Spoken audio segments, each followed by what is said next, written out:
I don't know. Yep, you're live. Hey! Hello, everyone. Welcome. Wow, we already have a few people on here. I know. We wanted to hop on early thinking we were going to be the first ones, but you guys are starting the party. What's this from? Hi from Canada. How Hi. y'all doing? Canada, St. George, Kentucky. Time zones are weird. Yeah, they are weird. I feel bad. We're in Pacific time, and we have to wait till it's late enough for our kids to be done with dinner and stuff. So I know it's kind of late some other places. So sorry about that. If we can one of these days, we've had a few people ask that we do one a little bit earlier. So we'll try that one of these days, hopefully. Yeah. And also, sorry if our voices sound funny. We've been super sick all week. Even feeling well enough to come do this tonight. I was like, I better feel well enough by Friday, but I sound like I have a frog in my throat. Yeah, the cold finally caught up to us. Yeah. Even though it's 115 degrees here. So yeah, it's really hot here. But hi, Wisconsin. Hi, Jen. From Texas, Chicago. Oh, my mom's from Chicago. From all over. Hi, Jill.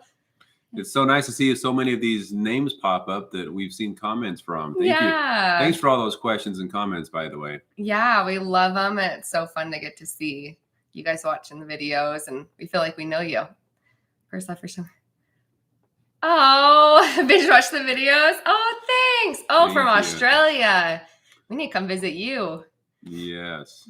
We want to travel. We want to go everywhere. Like, honestly, everybody says like where they're from, and I'm talking everywhere, like from Texas all the way to Australia. We just want to come visit. Yeah, we love seeing where you're from. So thank you for putting in there where you're from. We got people from all over the world. This is awesome. Arkansas. Wow. From Indiana. Okay, awesome. Little Rock. My brother spent some time there on a mission, actually. So Little Rock. Indiana, New Hampshire, Michigan, but grew up in St. George. Oh, very cool. Our hometown. Well, sort of for me. Melissa's hometown. Yeah, my hometown. He wasn't too far, though. Oh, the UK. Argentina? Wow. Well, welcome. Yes, welcome, everyone. We're so happy we could do this and to have so many people here already. We're just here to answer your questions. I know it's hard to answer all the questions on our videos that we do. So we're in the comment section. Or in the comment section. Those are coming in so fast, it's hard to keep up on them. But we want to just answer any questions you have, whether it's regarding polygamy or Melissa or us or whatever it is. We're happy to answer your questions. Yeah. So feel free to start asking any questions you have. We'll try to keep up with any of the comments. California. All right. Hi. Yeah. It's definitely whenever we do comments, we try to do as much of them together as possible. But when we're answering comments, it's like some of these, I'm like, okay, like we try to keep notes, like, okay, we need to do videos on this, and this. Yeah. But we're like, we've got to do a live soon because there's been so many new people that have been subscribing and really just want a chance to be able to. It's so much faster for us to answer questions like this in a chat than what it is over a comment is hard sometimes. So anyway, so feel free to ask some questions. Minnesota, what's the weather like everywhere? Here is super hot this week. Yeah. Well, we can't spend more than 2 minutes outside and we're sweating and burning up. So. Oh, whole channel. Wow. That's awesome, Aaron. Thanks. Wow. Okay. Yeah, we have a lot of videos out now, so that's impressive. Yeah, that's impressive. Okay. Is there a God Squad? Yes. Actually, I saw this question pop up. So I'm so glad you asked this one. This one's way easier to explain in person. Great question. There is a God Squad out there. Basically, that was guys would drive around in their big trucks and with really dark tinted windows to intimidate people is what that was all about. A little bit of spying on people and that to report back to the leaders of the church what was going on. But based on everything I've heard and based on my personal experience, they never did anything. They would just park off the side of the road and basically it was like scare. Yeah, it was an intimidation tactic to make people feel like they were being watched and that they couldn't, get away with anything because they're always being watched, So yes, the God Squad thing was a real thing, but it wasn't like they were jumping out with guns a-blazing or anything like that. So it was more just a scare tactic. Yeah, and on the reaction video that we did for Escaping Polygamy, like we were reacting to that one video, but there's a lot of different polygamous groups. So when people try to leave different groups, it's a lot different. So I know Right. some people are a little bit confused because they're like, oh, so no one ever is intimidated or like it's hard to escape. No, we were just saying that one case, Right. it wasn't hard for him to escape or to leave. Right. But there are definitely other groups that are more like strict, Well, or with women it's different. So exactly. every situation is so different. So we'll do more reaction videos. Yeah, no, that's exactly. And it does it. A lot of it is emotional. A lot of it is emotional. Some women have to leave some of their children behind because their children are you know that would prefer stay with the family they're used to. And so anyway, there's a lot of emotional difficulties when it comes to moving out or leaving. So yeah, absolutely. Okay. So right now we don't belong to any, so we're no longer practicing LDS. okay. Um, Okay, yeah. So we don't currently like identify with a specific religion. Yes. In answer to that question, 111 in California. If you could, would you change the way you were raised, or do you think that it makes you who you are today? you know, I talk about this quite a bit with Melissa and I talk about it, and no, because I was a lucky one. I guess one of the lucky ones. I know you hear of other stories that people deal with things out there that are very unfortunate, but as far as I was raised, my family was a great family. I feel like I was raised very well, and all considered, obviously, in a very unique situation. But I do feel like it made me who I am today. So I wouldn't change that. Yeah. Great question. That was a good question. Hi from Japan. Wow. Hi. My dad lived in Japan for 2 years, actually. So very super awesome. Cool to see that. Welcome. St. George is 113. That doesn't surprise me. Some of the brothers and sisters who left, did some of them, were they engaged, or did they already have a polygamous relationship? Some of, let's see here. One. Yes, just one. One of my biological brothers. I know that there's a lot of cases of other families and people that did. And sometimes the wives would leave with them. Sometimes just one of the wives would leave with them. Oftentimes the first wife. So that did happen quite a bit out there, but amongst my family, only once. Yeah. And his wives left with him. So yeah, so he left with his wife. So even though he left the religion, obviously he's not going to just like abandon his wives. Some men that were forced to move out. See, he chose to move out. Some that were forced to move out had to leave their wife and children all behind because they were just trying to do what the leaders told them to do. So unfortunately. Yeah. Polygamy is illegal, actually. So what they do is they just marry their first wife legally, and then all the rest are considered like spiritual wives, is what they call it. Yeah. So meaning that the church is who marries them to them or seals them to them. But they, legally they're only married to one, the first wife. The first wife, and in some cases, as time, more recent marriages, even the first wife wasn't legal; it was just in the church. So. It's been so fun getting bored with you two. Oh, thanks. How hard was it to adjust to how different life was after you left polygamy? Well, the polygamy side of it wasn't huge for me. I was 18 years old when I moved out, so it wasn't like I had wives or anything like that. It was definitely unique coming out to other families and seeing that it was normal for girls and boys to go out and date, because that was one of the biggest things, because it was just that was a huge no-no. We weren't allowed to have any type of relationship because with the opposite sex from other families, because all of the marriages were arranged. So anyway, coming out and seeing other families that would encourage their children to go out and date and watch movies and listen to music, and that, it was definitely a huge learning curve and shocking for me. But that's a very good question, and we could go on and on about that. There's a lot of things that were, I guess, shocking. We have a video out that's called Culture Shock. So that I talk a little bit more about some things that were shocking. Oh, thank you so much. Call me Crafty. Oh, so hey. Sweet. Thank you so much for your super chat. Thank you. What, do we have a question on this? I know. So we've never used super chats before. This is a learning curve for us. So yeah. I hope. So it doesn't look like there's a question attached to it. And for those of you who are wondering what I'm talking about, Call Me Crafty just did donated some money. Thank you so much. And I think you can also attach like questions to that. So if you do, it helps us be able to see your chat a little bit better at the bottom. Because we're new to this, I hope we're not missing your question. Yeah. if you did send one. Yeah, call me crafty. If you have a question, Feel free, please. yeah, toss it in. But thank you so much. That's so sweet of you. Oh, life with 6 kids. That's so sweet of you. I tell everyone. Have you watched any of the videos that Warren Jeff's ex-wife that left? I've seen a little bit of hers on YouTube. And yes, for women, it's way different. And they have more of an escaping type of right. Especially thing for women that were directly with the prophet. connected with the prophet, the Warren Jeffs or Reuben Jeffs, his dad. But I have 2 sisters that have moved out, and for them it was emotionally difficult. But once again, it was just the emotional part. No one was there holding him, hostage or anything like that. So they just decided to move out, and they moved out. At that time, at least they had some family that was already living out, so they knew they had somewhere to go. So that was yeah. good. His dad is no longer the mayor. No, So- he was for many, many years, but yeah, I anymore. probably got away with a few things I shouldn't have because he was the mayor out there when I was growing up. But Melissa, were you raised Molly or Jack Mormon or in between? So I was a total Molly Mormon. I was definitely Molly Mormon. So I don't even know how to describe that, but I mean, I got like the letters in seminary, memorized the scripture, like memorization, making sure that I went above and beyond, personal progress, super young, all of that type of stuff. So I would definitely say I was raised very Molly. yes. What are your other brothers and sisters that left up to? Oh man, I have about 15 now. So most of them are still working in construction, which is kind of what we all did out there.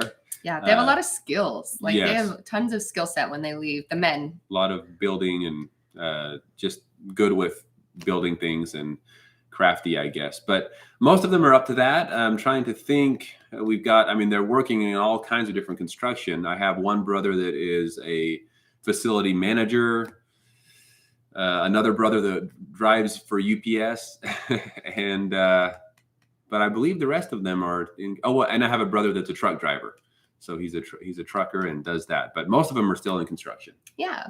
Oh, call me crafty. Thanks. I love watching your videos. Meant to say that, but I'm new to Super Chat too. Well, thank you so much. Well, thank you. I know appreciate it. We totally are too. I just saw that it was something that we could turn on to kind of highlight people. So for those of you who aren't familiar with Super Chat, there's like a little button at the bottom underneath the chat where if you donate any amount, it pops your question to the top. It makes it a little bit easier for us to see. Make sure we don't miss it. To make sure we don't miss it. Yeah, basically. So, and does like a little donation. So thanks again. Call me crafty.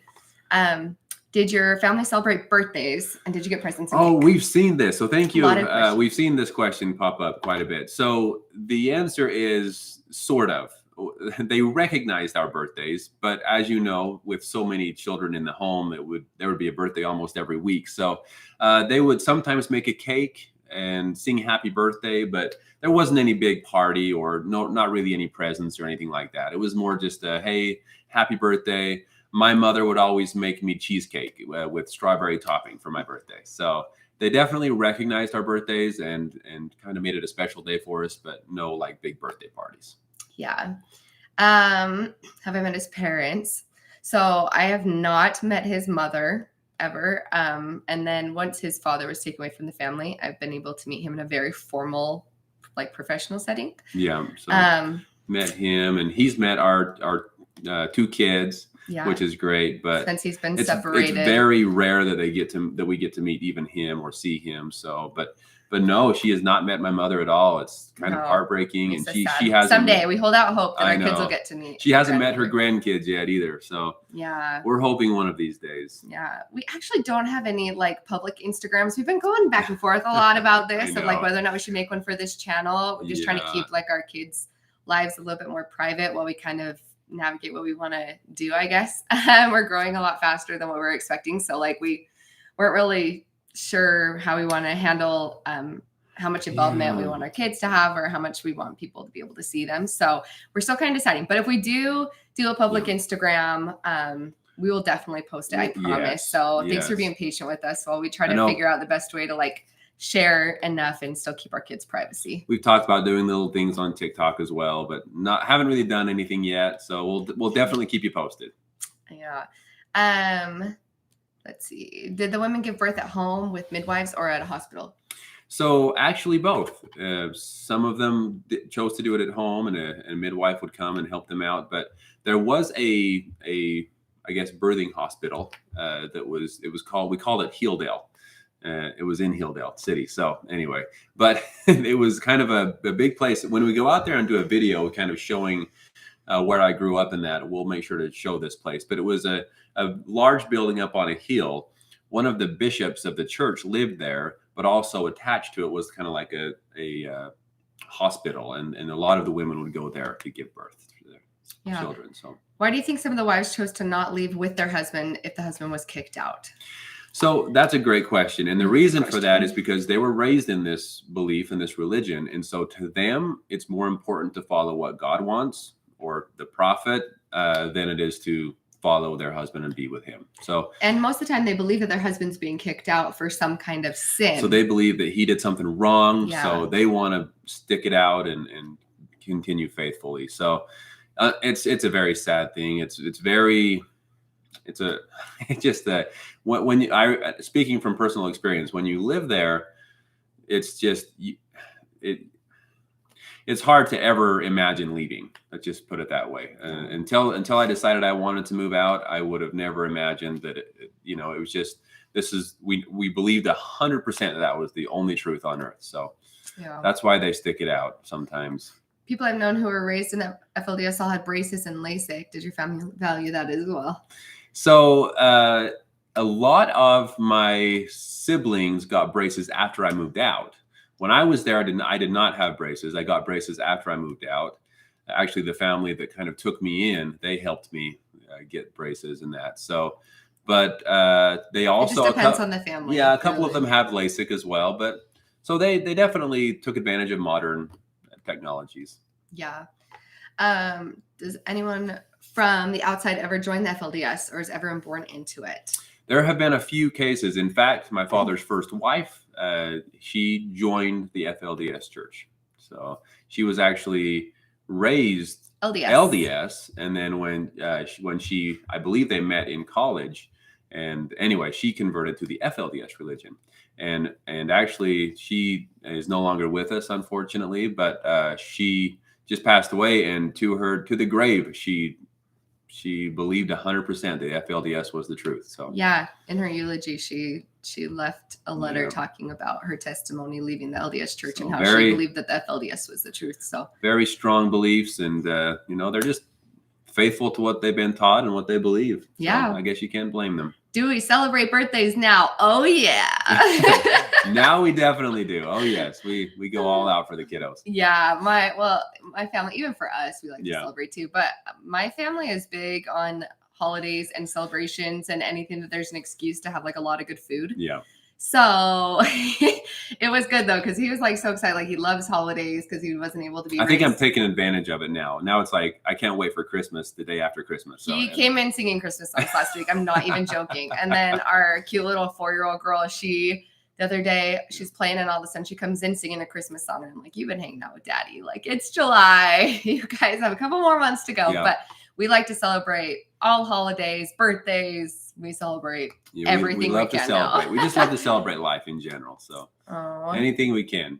Someone said they're working on their master's in social work. I've learned so much. Oh, thank you so much. Congratulations on that. How long did it take for you to get used to not being around family all the time? Well, I was lucky enough that I'm still not used to not being able to go and see my mother and other, I'm still not used to that. But I was lucky enough to, basically the moment I moved out, I was lucky enough to become so many loving people just took me in. And I felt like I was a part of so many families, and especially one family that took me in. I didn't feel like I was really without family.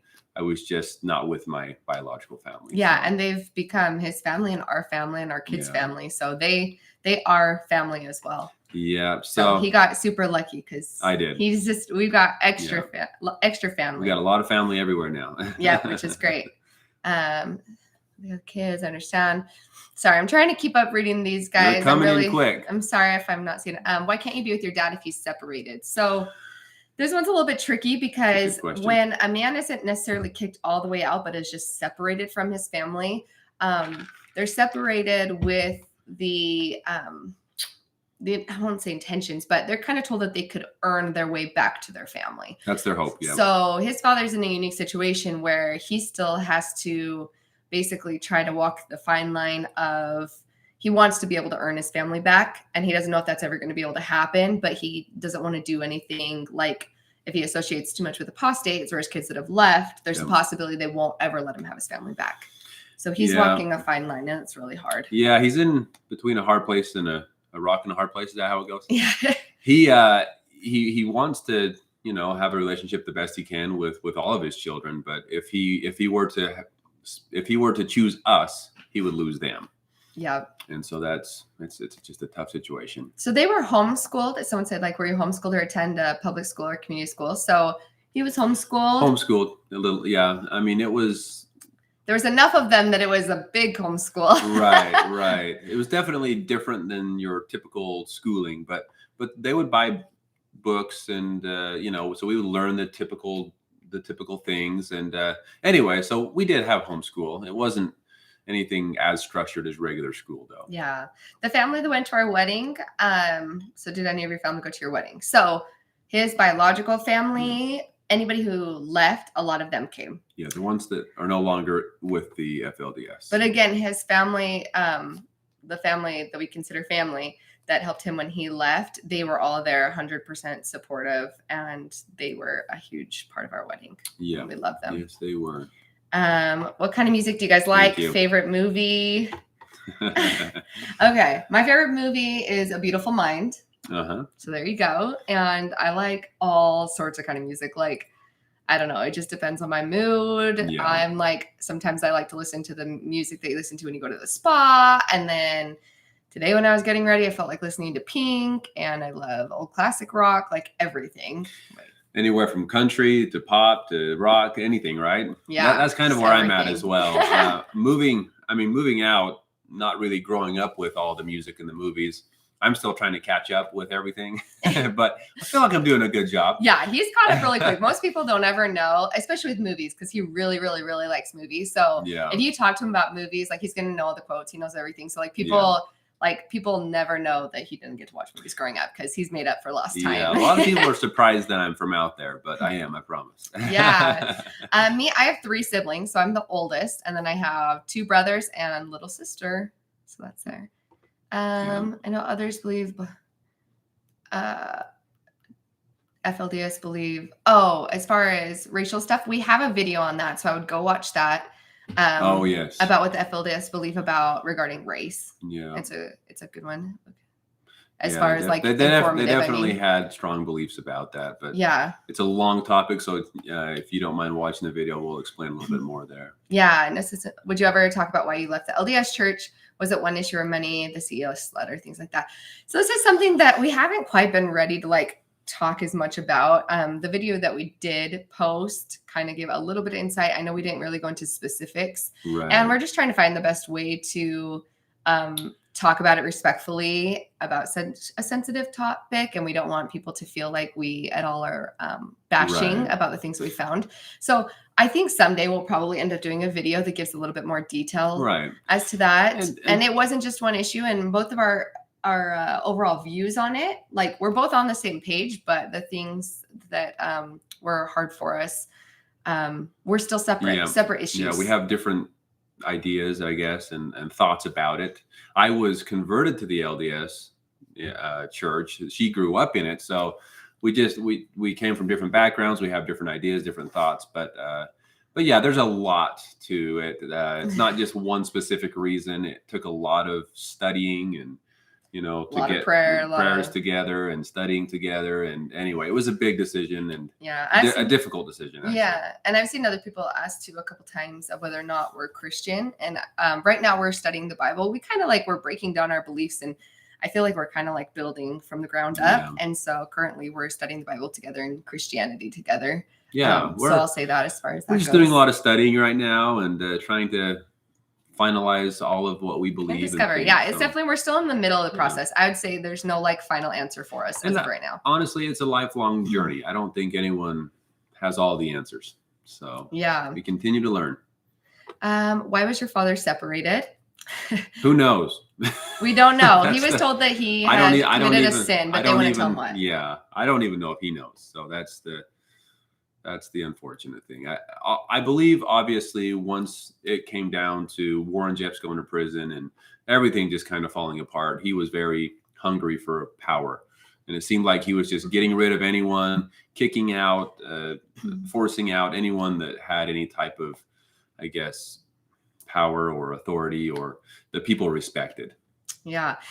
Is Melissa, this is a really good question, Jill. Is Melissa an apostate to your family? So there's two different words that they use. So apostate is when you've left the church. Mm-hmm. I would be considered a Gentile, Yep. meaning that I was never part of the Right. true church. Yep. So I'm a Gentile. He's So an she's not. apostate. So she's in their mind. In their minds. In their mind, she's not as bad off as I am because I never knew the truth. Exactly. But once you know it and choose to leave it, that's when you're really a sinner. So that's yeah. So he's way worse off in the next life than what I would be since I've never known the truth. Yeah. But someone else. Oh, as far as dances, do FLDS young people go to dances like the LDS do? They do not. They are not allowed to date. So the LDS have like strict rules about dating that they want, they want everyone to follow, like no dating till you're 16. And that's kind of why they do those dances. Like I went to all those youth dances. I loved them, right? Yeah. Because it gives you that opportunity where you're not allowed to date. So they kind of put together these church organized events because at 14, 15 years old, they know that you're going to want to go and talk to boys anyway. So the church puts together dances. But yeah, so that's the LDS, but the FLDS, they don't even want them to date. They don't let them communicate to each other. I'll let you go on though. Yeah, no, it's true. And as once again, Warren Jeffs, he literally came in, he took over and he said, okay, no more fun. In fact, we weren't even allowed to use the word fun anymore. So he took everything away that was enjoyable. We used to celebrate the 4th of July and we used to celebrate some harvest fests and things like that. So, and he just put an end to all of these things. And so I guess my point is way back when I was just a toddler, they used to do dances actually. So before Warren Jeffs' time, they used to do dances. They weren't allowed to date, but they were allowed to, in a group setting, go in and have some fun. So it's more similar. Yeah. If someone in your biological family passes away, would you be able to attend the funeral? Well, this actually happened very recently, and the answer is no, unfortunately. Mm-hmm. We were allowed to go to a very short viewing, though. So. There was a special viewing for all the apostates, basically. So we were very grateful for that because it was the first time someone out there had passed away. And so to be informed, obviously we're super grateful. And they had a special viewing for apostates, but not allowed to go to the funeral. Yeah, which, I mean, it just, in their mind, having us around would be a bad influence on the rest of those they're trying to keep there. And so that's their reasoning for it. They don't want us to come in and influence anyone else to move out, which I guess is understandable. But what food would you be interested in trying? All the food. We love food. What food? Okay, we would love food. If you're responding, I can't remember if the same person I was talking to earlier in comments about food, but we love food. We love trying all food. Yes. I mean, every kind of food you can imagine. Which is great. We live here in Las Vegas, and they have so much food here, so many restaurants, and so we're still trying to try them all. But we love on date nights and that. We love to go out and try new restaurants, and we just love food in general. So any recommendations, throw them in the comments. We love food. Ex-boyfriend and used depression. He grew up Mormon. How can I assist him? I don't know if you're specifically talking about his depression is linked to growing up Mormon or not. But I would say with anybody that has depression, I mean, I don't have any right to give advice, but I would just say that just showing them love and patience and maybe helping them realize where some of the mindsets, because I know that it's definitely hard sometimes if you grow up in a religion that has a lot of guilt or a lot of rules attached to it. Guilt can cause depression and sadness and those type of things. So just supporting and letting them know that there's a saying now where I tell Sam, like, so many things we've learned are choices, not sins. Mm-hmm. And when you're born in a more extreme religion, a lot of things that you feel like are so black and white as this, it's either a sin or it's either what you're supposed to do or what you're not supposed to do. And there's actually at least I feel like a lot of things that are just choices, you Yeah, know? yeah. Guilt is not a guilt is not always a good thing. Sometimes it can destroy lives. So Yeah. I've So, seen it but happen. we wish you the best and hope that you can help Yes. him. Is there anything you were raised doing that you have chosen to implement in your children? As far as the way I was raised, Yeah. yeah. I mean, I feel like even though we were such a big family and so many people living there, I do feel like we were a close family as far as we always did things together. And one of the main things I would say is just not being afraid of hard work. Yeah. Working hard is a good thing, and so we try to make sure that we do a lot with them, and not just let them sit in front of TV all day, but try to do activities and fun things with them, and kind of get them up and moving. And they help, like they Do help that, me so. put away their own laundry. Yeah. Like even our little 2-year-old would be like, okay, go put your jammies in your drawer. Like Yeah. trying to have them help with chores and things like that. Oh, someone asked too if we were going to have any more kids, but we're done having kids with our two. Two and done. One We have a boy, little- one girl. Exactly. Yeah. We have one of each, and we are done. We're happy with that. Yeah. Yeah. Oh, it like went all sorts of crazy. Do we consider ourselves to be Mormon then? Nope, no longer. No. You're such and growing. Oh, thank you so much. Thank you so much for all the love. So many of you guys are Yes. just saying hi, and we're so grateful. Does your accent come back thicker when you're around people you grew up with? According to her, yes. Yes. I don't notice it, obviously. I feel like it's an she says easy yes. accent to pick up. There's even sometimes when we're around a lot of his biological family where I feel like I say certain words differently, and I'm like, she starts becoming wait a minute. So, but I'm told that I do. But I mean, once you get around those people that you grew up with, you start getting back into the way that you talk and all that. So it makes sense. yeah. Favorite place that you'd like to go on vacation and favorite place you've ever been? You want to go first or you want me to go first? You go first. Okay. So Let me think about this. favorite place to go on vacation. It depends on whether or not it would be just the two of us or if it would be with our kids. Yeah. Because I'll start with the favorite place I've ever been was in Holland. And yeah, Volendam, Holland was beautiful. It was so cute, so quaint. Like I loved Holland. So I'd put my favorite place. But then very close second would be we went on our honeymoon to Cancun and we were at an all-inclusive there. And it was just like heaven. Like that's where we want to go for our 10-year anniversary in a couple of years is to go back there. So if it was just us going, but I'm also a Disney freak. So with our kids, like I could Disney like every we week love and I'd be happy. Yeah, it's been hard to not be able to go for quite some time. But yeah. We'll get back there. Okay, what's your favorite place on vacation? Well, I haven't been to Europe yet. I've been wanting to go there for a long time, but I imagine I would love it.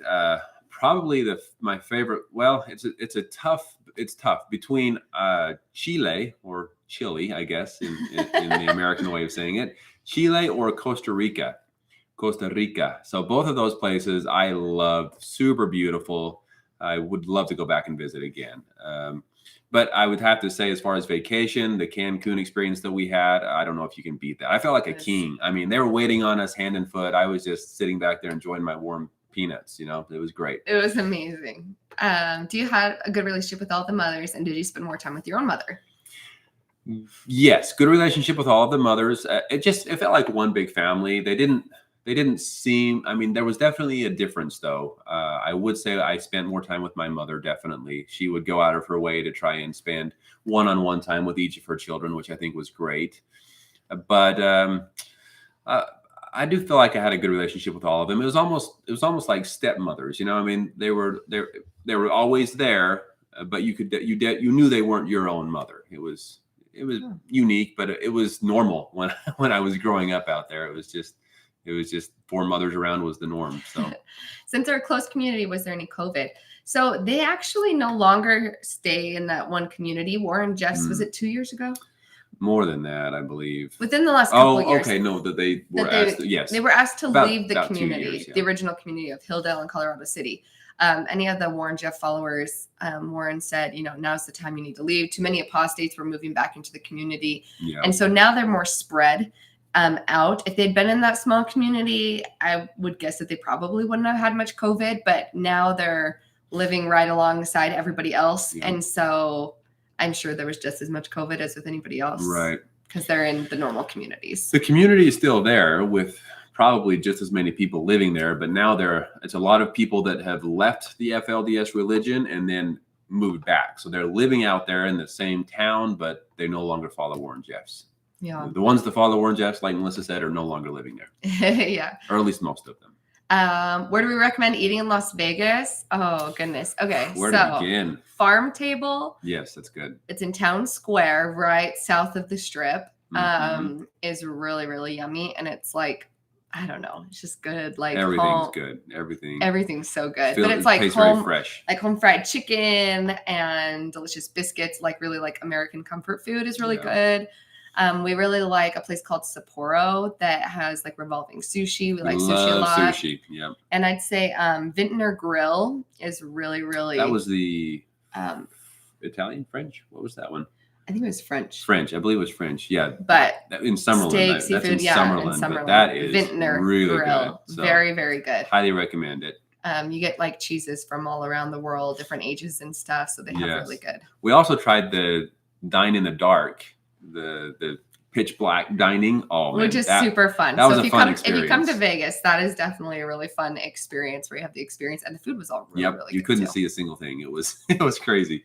Any marriage advice? How often do you plan a date night? Okay, we love our date nights. Yes. Date nights are super important to us, and it's something that like before we even got married, my parents were like, "Listen, you have to make time for date night." Yeah. And so we try to go on a date every single week. Yes. Yes. No, sorry. Go ahead. Oh no, you go ahead. No. So I see finishing each other's sentences here. No. So we feel like we get so caught up in the kids' activities and spending time with them and just doing things with them every day, all day. We feel that's very important for our own relationship to make sure that we have that alone time and go on dates and just do things together. So that way we're not always, it's not always us and the kids. It's just us sometimes as well. So. Yeah. And once you have kids, I mean, your life already revolves around them and stuff. And it's easy, I feel like, to get caught up just in like the to-dos. Sometimes we say that. I'm like, I feel like the only thing we've talked about for the last couple of days is like, how was work? Good. This is what we got to do. This is what we got to do. This is what the kids got to do. That's what, like when our talk becomes like mostly to-do lists, we normally are like, okay, we're itching for a date night, but it's time. My parents live nearby and my mom's awesome about always making time for, time to be able to watch the kids so that we can go on date. Great babysitters. And when I get stressed, even the other day, she was like, you seem like you're feeling a little stressed. She's like, I think you probably need to go on a date tonight. Like I'll watch the kids. So she knows when I get stressed, it's normally because I need that time with Sam. So yeah, date night is a huge thing for us. As far as advice you say though, communication. I was just That's gonna say all that. I can say. We love to just sit and talk. If there's ever a moment where it feels tense or doesn't feel like we're on the same page, we sit, sometimes even write down. We love to communicate. I think that's very important. Yeah, choice is not sin. Oh, I'm glad you like that. Oh, thank you so much. People saying we're talking kindly. Oh, what do you recommend doing, must do, and see in Las Vegas? Oh, you're coming here. Oh, goodness. Well, it depends on if you've been here before or not. Because if you haven't been here, there's so many different things. Like on the Strip, like even family things. If you're coming, I don't know if you're coming with a family or not, but there's lots of fun things. If you've already been and you've already done like all the touristy stuff, like on the Strip, then I would go out to Summerlin over by Red Rock, and they have like a really cute outdoor area, or Town Square. Town Square, we like going there for date nights. There's outdoor shops. There's like little grass areas, nice restaurants. So Town Square or Summerlin. No, this is if they've been here before. If you've been here before. If not, I mean, the Strip will keep you like really busy with a lot of stuff. Everything else there. The funny thing about the Strip is we live here. We rarely ever go down there because there's so much to do that's aside from the Strip. And, and we've been there, so we don't really go down there that often. No, only for like specific date things. Any other things you remember trying for the first time that are as hilarious as the bacon story? Oh, What's man. something else you remember trying for the first time? Ooh, as far as foods or just in general? In general. Oh, wow. Thank you. Oh my goodness. Thank you. Can you see who this is? Yeah, I'm trying to see it. Let me think about that. I'll get back to that if I think of another thing, or we'll talk about it in another video. I'll think about other funny stories. Yeah, Ben Birds, thank you so much. Thank you, Ben. Wow. Thank you. Do the brothers that you escaped with live near you? It'd be interesting hearing a video with all of you and your struggles following you leaving the family. Yes. Okay. Great question. I guess comment. So they don't live very close. A lot of them live in northern Utah. And we're in Las Vegas. In Las Vegas, so that's quite a ways away. But we do see them on occasion. I haven't really talked much with them about doing a video with me, but I have talked with my sisters, and we're planning on doing more videos with my sisters again, so that'll be great.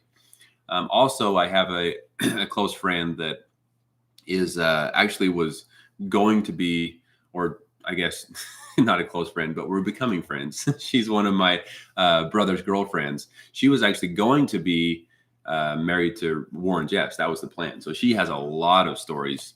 So hopefully we can get her on here at some point as well. But so hopefully one of these days. I don't know if my brothers are comfortable with it.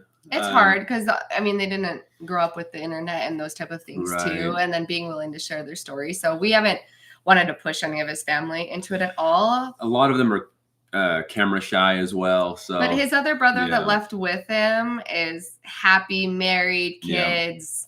Like they're doing really well right now. And like everyone who's left. And then your one friend. So so the friend we have, his name was Kevin. We left together, my brother, Kevin and I, and he's also happily married with kids as well. So I have not seen him in years, so I'm not even sure where he lives right now. But I could jump on Facebook and set something up. Maybe I should do that. Yeah. Pilot Pete, thank you so much. Live from Fort Lauderdale. Wow, we were just there. Did any of the FLDS members have any LGBTQ friends? No, that was shunned. That wasn't allowed out there at all. The only people that I know of that had anything to do with that or felt that way at all, they didn't express it until they moved out. Yeah, they weren't allowed to. If they had come out while they were there, they would have been. They would have been kicked out, definitely. So people were kicked out for things a lot less in their eyes, a lot less worse than that in their eyes. So, it wasn't allowed. It wasn't even talked about.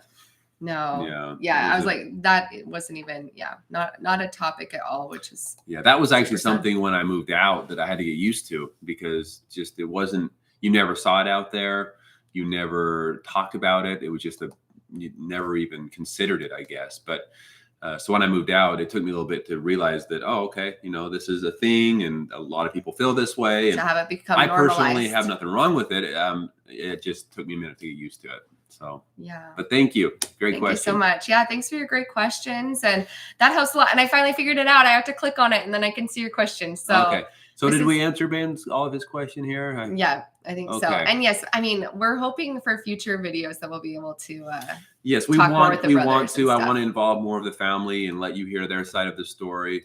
And when I bring family on video, or when I bring family and we're talking together, we'll remember a lot more as well. And it'll be fun to talk about more stories. So keep posted. We hope that happens very soon here. Does Sam cook? So he's getting better at cooking. He's good at following directions. He is a good sous chef. I can chop up some vegetables. Yeah. And he always offers to help, and he's super sweet. And when I cook, he always does the dishes. And that to me is well worth it, because I enjoy cooking. So I don't mind doing the cooking. I hate doing dishes. So he does it. So we make a great team. I can make, thank you.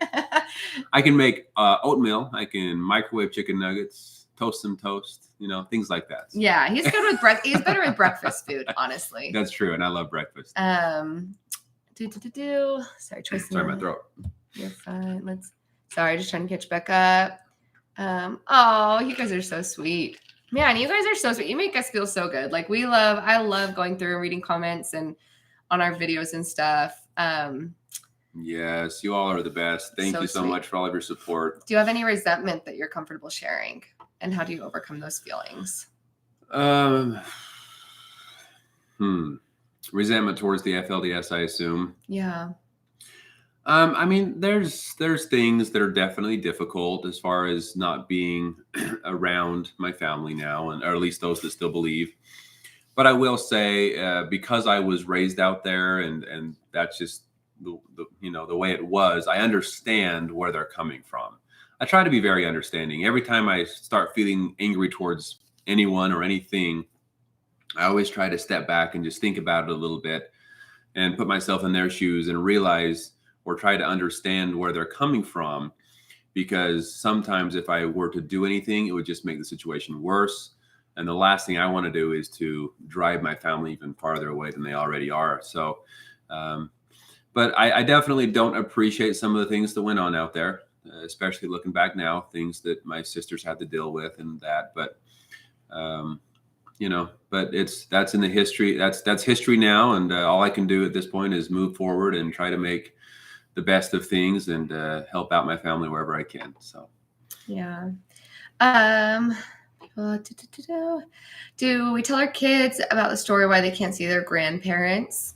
So they're so young, they don't really understand it much. Like they're 4 and 2, and they have the awesome bonus grandparents of the family that Sam was with when he left. So they have 2 sets of grandparents that they see regularly, and then they've met his biological father, before, but they're so little that we just say, "Oh, this is your grandfather," and they're like, "Oh, hey!" And then they go off and they keep playing. So they don't really ask any questions yet, but when they do, we'll definitely be open with them. Yes, we'll be very open with them, and I'm not ashamed of my past or anything like that. So I'm very open about it, and I talk with anyone and everyone that has questions. So yeah,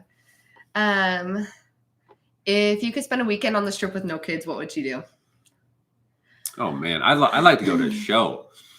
Right after we moved here, COVID struck. So I actually haven't been to a show since we've moved to Las Vegas. Well, we went, or not on the strip. I guess we went to the one comedy show. That's true. There's a cute little comedy club. We went to a small comedy club at the MGM. Yes, we did that. So that was fun. Yeah, but no big. I haven't gone to any big shows yet. No, so. But things that you have to do is like go to Coca-Cola World, M&M World. Even without kids, it's just super, super cool. See the Bellagio water show. There used to be a pirate show outside of Treasure Island, but I don't know that it's so hard to know like what stuff is still happening because Vegas is just barely starting to reopen since COVID. And so I know they're at 100% now, but not everything's fully back the way it was. If you're an adrenaline junkie, you can also it's sort of bungee jumping / ride down a cable off the stratosphere.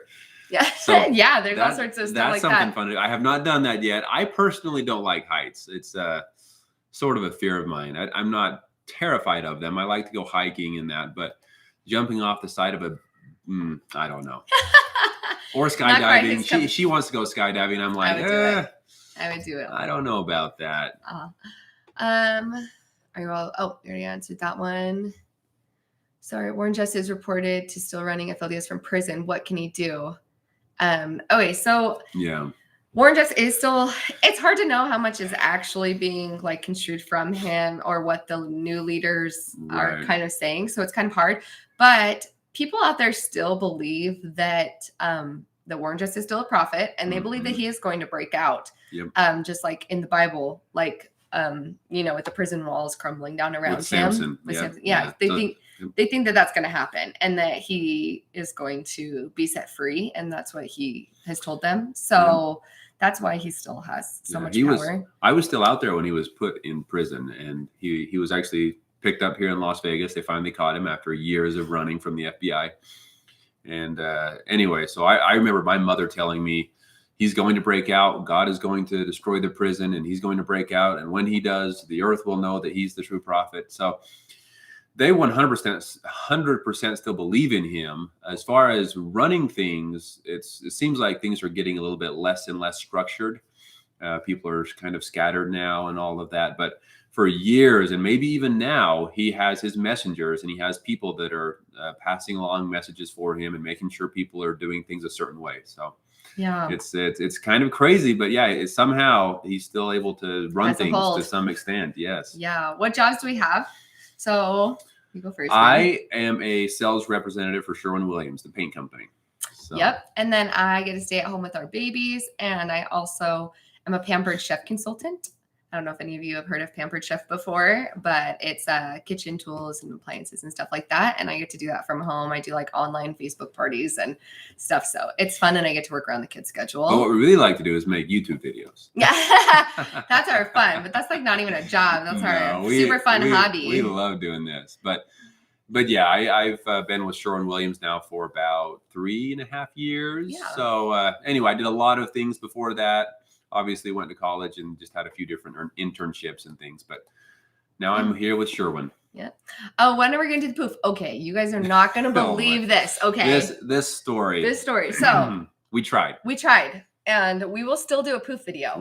We were all together for a family reunion with his biological family that we try to get with everybody that's left. We try to do that at least once a year. Yep. And we're there and we're up in the mountains. And I was like, does someone want to do a poof on me? And so we started filming it and we were doing it and they did the poof. I got a poof in my hair.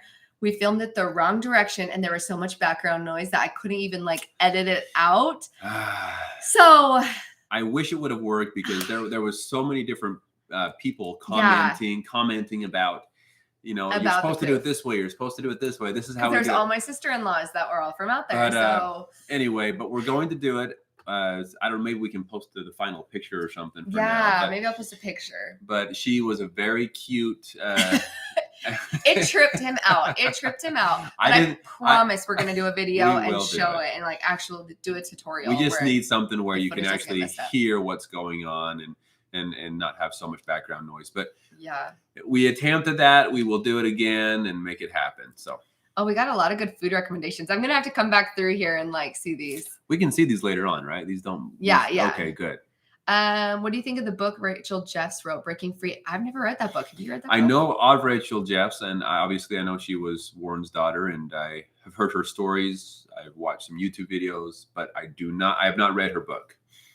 I know she went through a lot of crazy experiences, but I didn't know her personally when I was out there, so I couldn't say too much about it yet. How do they think God viewed having multiple wives? As a necessity. Yeah, it was the only way to return to God's presence. They called it the celestial law, meaning the higher law of marriage. And those who did not. So there's this idea that people think you have to have more than one wife to return to God. That's not what we were taught out there. We were just taught that you had to believe in and follow the rules of the celestial marriage or polygamy. But not everyone out there had more than one wife.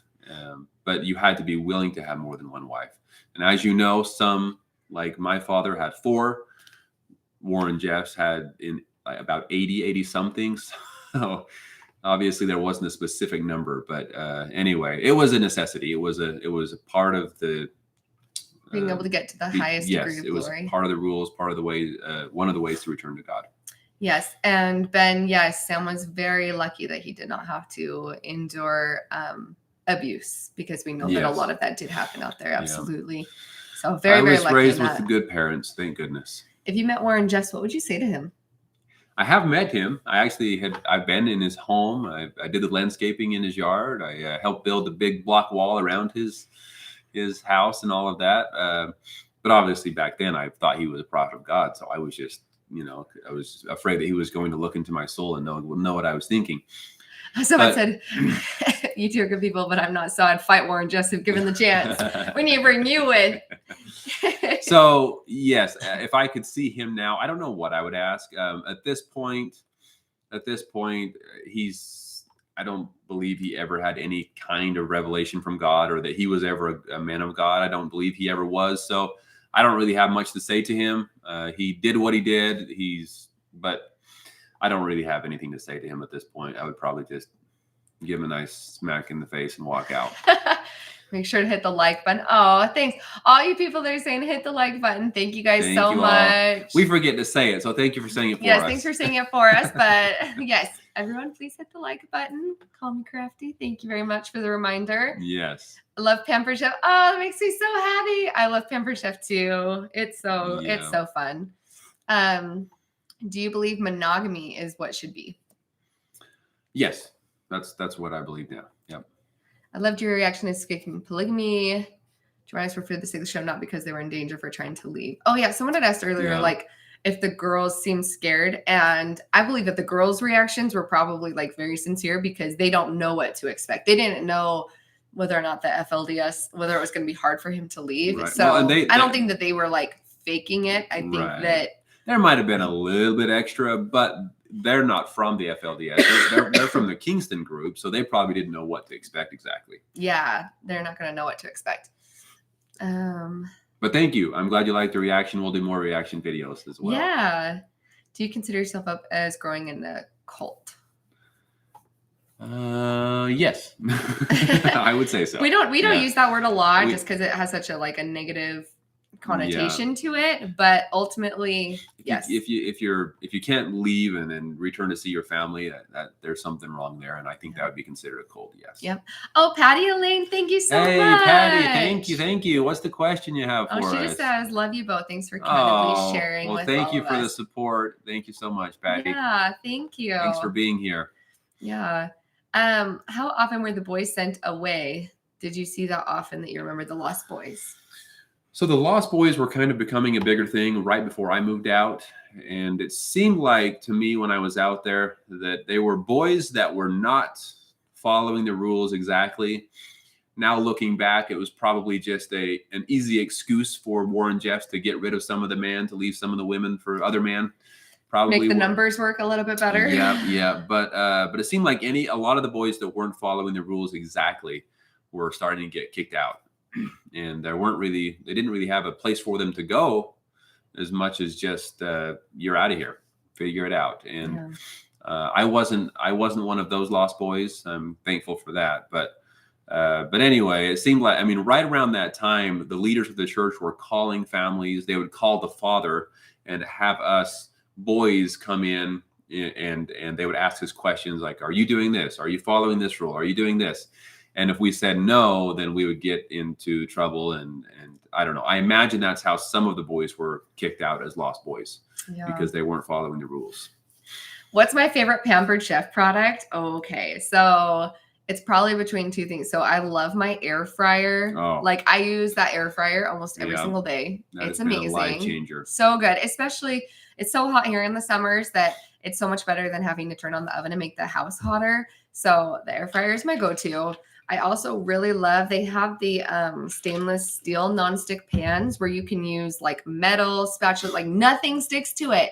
It's amazing. Maybe I'll post my link here if anyone wants to go check it out or check out the air fryer or anything like that. And then you guys can reach me there because I love it. But the air fryer is definitely my favorite Pampered Chef product. Right. It's been a life changer for me too. No more. It's easy for him to cook now. Yeah, it's easy for me to cook. Throw anything in there and it cooks it for you. It's been great. Oh, Emma thinks she says it's almost 3 a.m. She stayed up in the UK to watch us. Wow, Emma, you're Emma. a hero. Thank you for being here with us. My goodness. Have you ever asked your older sisters who are married in the religion how they were prepared for their wedding night, especially with the lack of sexual education? I wouldn't have even dared. Not something that they talked about. I didn't even want to know either. One day they're my teenage sister and we're out just, spending the day together. The next day they're married off, and with it wouldn't have been something I would have been comfortable asking. It was, and especially the ones that were married to older men, I just don't even want that picture in my mind. So. Yeah. So I said, if you're able to give 3 key points in 3 minutes only to your family, like your mom and your siblings, to explain why you no longer believe, what would your 3 key points be? Why I no longer believe in the FLDS, or if I was to talk with my siblings. Biological? Here, Michelle, let us know. Are you talking about the FLDS I LDS? assume the FLDS. I'm guessing FLDS, but we'll start with that then. Yeah. It's a good question. Oh, man, that is a great question. So one would be that, oh, man, if you do believe in God, and you believe that God wants what's best for his children, he would never want the family to be torn apart and separated. That wouldn't be his plan, is to have his prophet on the earth splitting people apart like that. I can't imagine a loving God wanting that. Yeah. So that would be one for sure. Another one would be just the fact that we were so sheltered and hidden from so much information, and that it seemed like they were trying to hide something. So after moving out, there was so much I wasn't aware about, and it was just a whole learning experience for me to realize how much they were hiding from us. So that was another one. Oh man, maybe we'll just do top 2. Top 2. There's a lot, but that's a good. Maybe we should do a video on that. We should. That's a great question. His father's in his 80s, and your mother's 15 years younger. Right? Yeah, so she's in her mid-60s. She's in her mid-60s. He's 80 now. And we are both 30. Yep. Do we believe in LGBTQ plus rights with the belief she got now? Yep. We believe everyone has a right to live and love and be happy and find joy in this life. And as long as we're being respectful of each other and other people's beliefs, and we're not harming other people, then you should be able to do what you if want. If that's where you find your joy, that's, who am I to say that's not okay? Yep. Who's the saver? Who's the spender? Oh my goodness. I would say I'm the saver. And I'm the spender. Yes. But we do really well we communicate a lot about our finances. Once again, we love to constantly. communicate. So we talk about it. We don't go out there and just spend things, any big items at least. We don't buy anything that's costs a lot of money without talking about it. But he would never if it wasn't for me spending money, he would literally never buy anything. So he's happy when I do. I'll come home and I'll be like, look, I bought you this new shirt. I bought you I have to buy his clothes because he can't stand spending money on him, even on himself. So I buy stuff, but then you're always happy with what I buy. Yeah, no, I appreciate it. And I feel like it's a gift and I love it and it's great. And even though I know it's coming from our money, it's still, I still love that. I think a part of it comes from my experience. When I was living in the FLDS, I would spend money on everything. I had the most expensive stuff. I didn't try to be careful with money at all. And then I moved out and realized real life hit me in the face. And I was broke, didn't have any money, and it was a struggle. And I think I'm still just suffering from not wanting to spend money unless I absolutely have to because of that experience. Good night, Erin. We got to say good night to Erin. Good night, Erin. Have a good night. Thanks for being here. Thanks so much. She was here for a long time. Thanks, Erin. A lot of comments and questions. Thank you for being here. Okay, so are you still moving? We're no longer LDS. And yes, his family is still in the FLDS, although about half of his siblings have left. Yep. So a lot of them have moved out now. Yeah. Did you get to stay in contact with the other siblings when they became married when you were still part of the FLDS? Yes, we did. Until things got crazier and Warren Jeff started sending some of them to Texas and Colorado and, But before that, they were able before all that started happening, then yes, I would go visit with my sisters and we spent time together. Yes. I'm new to this. What's the difference between the LDS and FLDS? So the LDS is the Church of Jesus Christ of Latter-day Saints. A lot of people call them Mormons. Yeah. And the FLDS is the Fundamentalist Church of Jesus Christ of Latter-day Saints. So they both had the same prophet to begin with, Joseph Smith. Yep. And then a couple prophets in the mainstream LDS quit practicing polygamy, and the FLDS continued to practice polygamy. That is the very shortened, very easy version of it. But the FLDS continued polygamy, and the LDS did not, and that's where they split off. And then obviously, as time went on, a lot of other things changed, and so when someone says the Mormon Church, they're generally referring to the LDS, not the FLDS. Yes. Yep. Do you still talk with your friend from the night you didn't go back? The one that was from out there. The one that I left with? Yeah. So on occasion, I feel like we need to reconnect. I haven't seen him. I do spend time with my brother and see him fairly often, but my friend, not so much. I still consider him a great friend, but our lives went separate directions and just haven't seen him for a long time. So we'll reconnect.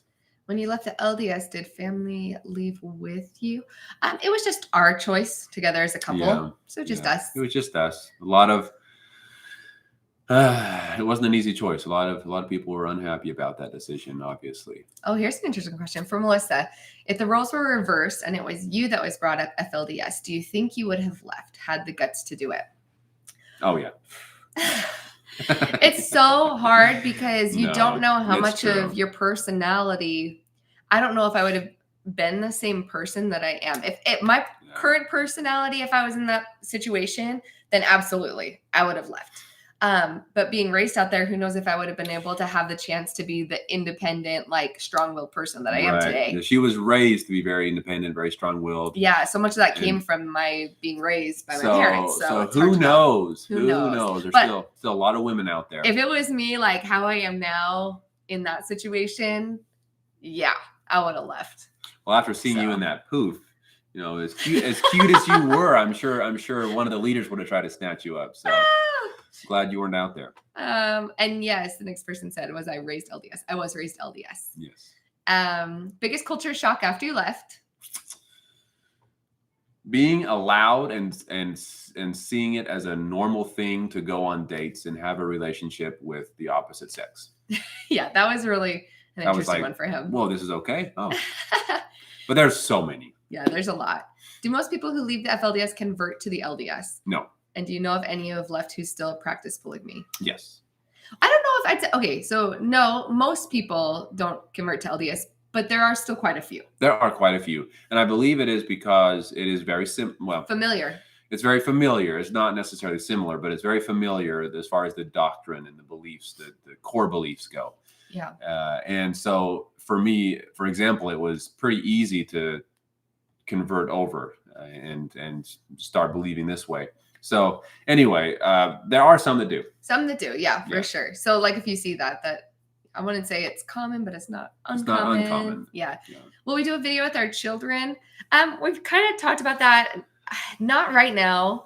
We're kind of trying to decide the best way to be able to like respect their privacy and still maybe give a glimpse into our family life a little bit. So we're just trying to figure out the best way to do that.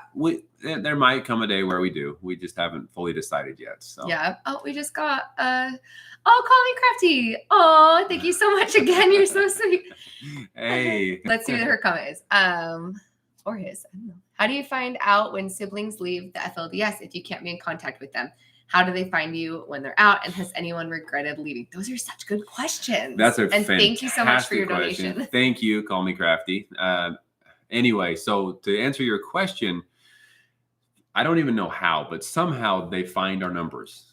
For example, one of my brothers left, and this was a couple of years ago, and all of a sudden I got a phone call from an unknown number, and it was him. I have no idea how he got my number, but he must have. I know that. Well, who knows? He must have contacted someone that knew me anyway, and somehow got my number. But so he contacted me, and I helped him move out. Yeah. So they all seem to like still have the numbers and the connection. So, right. And Sam's kept the same phone number for a very long time. I have had the same number for a long time. And so that's kind of also like in the back of our heads, like it's good to have that same number because it helps so that if someone was to leave, they know where they can reach I them. believe my parents keep my number on their phone for emergency cases, as far as I'm aware. So maybe he looked on my mother's phone, for example, and found it there. That's a possibility. Yeah. So anyway, but they find a way to get those numbers. And I know that other siblings have reached out to other of my brothers and sisters as well to move out. So yeah. Has anyone regretted leaving? No. Not well. How's that for an answer? There you go. No, that's a great question. And personally, I regretted it for a very small period of time there after I moved out, just because it was so hard to, find the money and find the things to survive. But it didn't take very long to realize that I was happy to be out here. It was just a rough patch there for a little bit. I do have a brother that moved out and then went back and then moved out again. So obviously he had some regret there of some kind, or went back because maybe he liked a girl out there. I don't know all the details on that, but I do know that sometimes people will leave and then end up going back.